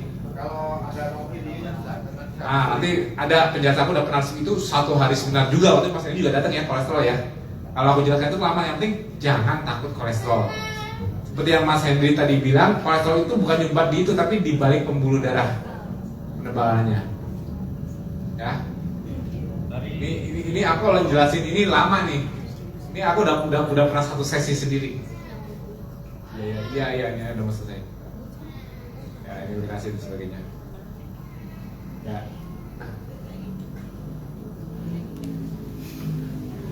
Nah, sekarang yang terakhir aja, langsung ke pertanyaan terakhir. Apakah ketofastosis cocok menjadi gaya hidup? Apa sih ketofastosis itu? Ya, di tengah ancaman gagal ginjal gara-gara kebanyakan daging, di tengah ancaman gemeter karena nggak makan karbo, di tengah ancaman nggak boleh lama-lama, cuma sebentar 3-6 bulan aja. Hasil penjelasanku tadi, cocok nggak sih KF dijadikan gaya hidup? Nah itu kan penjawaban terakhir ya sudah Mas. Ini Dikit lagi, udah selesai. KF itu ialah ancestral lifestyle. Isinya ialah pengaturan pola hidup, bukan diet aja. Dietnya ada di feeding, makan low carb. Yang paling penting ialah pengaturan ritme 5 pilar: fasting, moving, relaxing, feeding, sleeping. Ya. Jadi di KF mengajarkan kolom dan titik tiga nutrien, time versus nutrien. Jadi karena kita mengacu ke ancestral lifestyle, waktu selalu menjadi kendala bagi manusia untuk ketemu makanan. Jadi fasting itu normal, bergerak itu normal, karena nutrisi di masa lalu tidak semudah saat ini. Harus cari dulu. Manage stres itu mudah. Kenapa? Kalau sudah sore, mereka nggak ada yang ngotot, tetap nyari makanan. Karena mereka nggak mau kemalaman. Mereka kalau udah sore, udah pasrah. Artinya orang kalau udah sore, sudah normalnya ialah bersantai. Siap untuk tidur. Kalau stres terus sampai malam, kapan mau tidurnya? Makanya kalau udah sore, Mas Alif pun juga maunya santai. Karena nanti malam dia mau tidur enak. Apa yang dimakan? Ya, yang dimakan udah jelas ya, tadi udah dibahas ya. Ini contohnya peninggalan Paleolitik ialah gambar-gambar hewan dibuat. What time should we sleep? DKF mengajarkan tidur saat gelap. Kenapa? Di alam liar, ancestral lifestyle, kalau sudah gelap, mereka nggak tahu mau ngapain dan mereka tidur.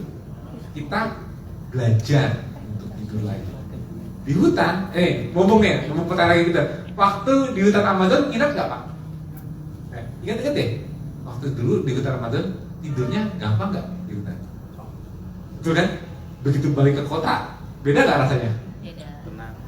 Entah kenapa kalau kita camping itu kok tidur gampang banget. Di awalnya setelah gelap, there's nothing to do. Exactly, there's nothing to do. Exactly. Kalau kita sudah gelap, udah maghrib di luar, so many things to do today.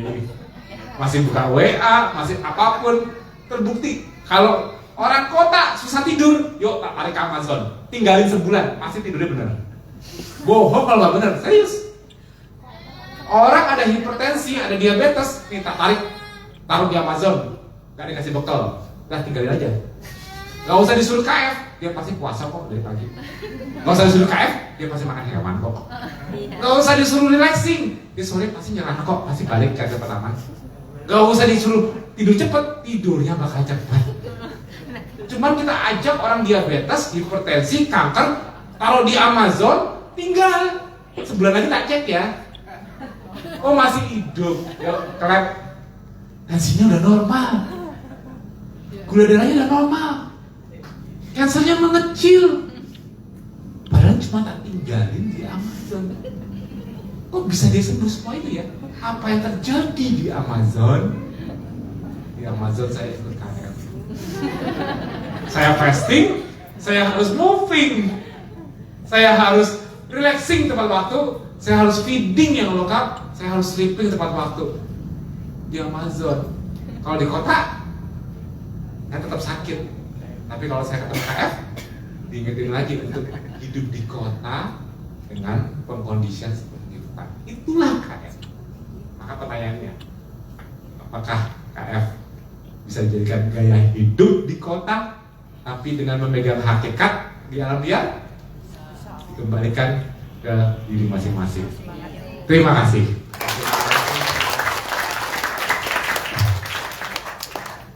Baik, terima kasih banyak Mas Tio. Hari ini untuk sesi tanya jawabnya nanti setelah coffee break ya. Tapi sebelum coffee break ini ada titipan dari panitia. Kita ada door prize. Ada door prize yang akan kita bagikan. Mungkin Mas Tio bisa mengambil 9 ya. Iya.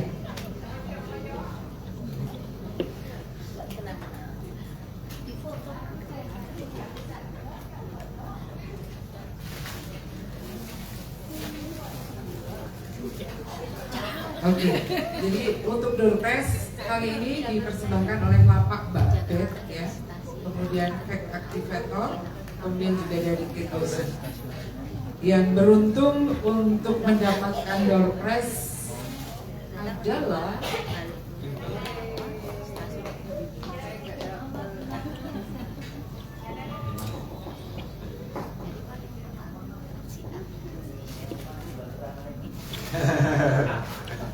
nomor 81. 81. Silakan segera maju untuk mengambil door prize-nya ya. Nomor 81. Langsung saja. Nanti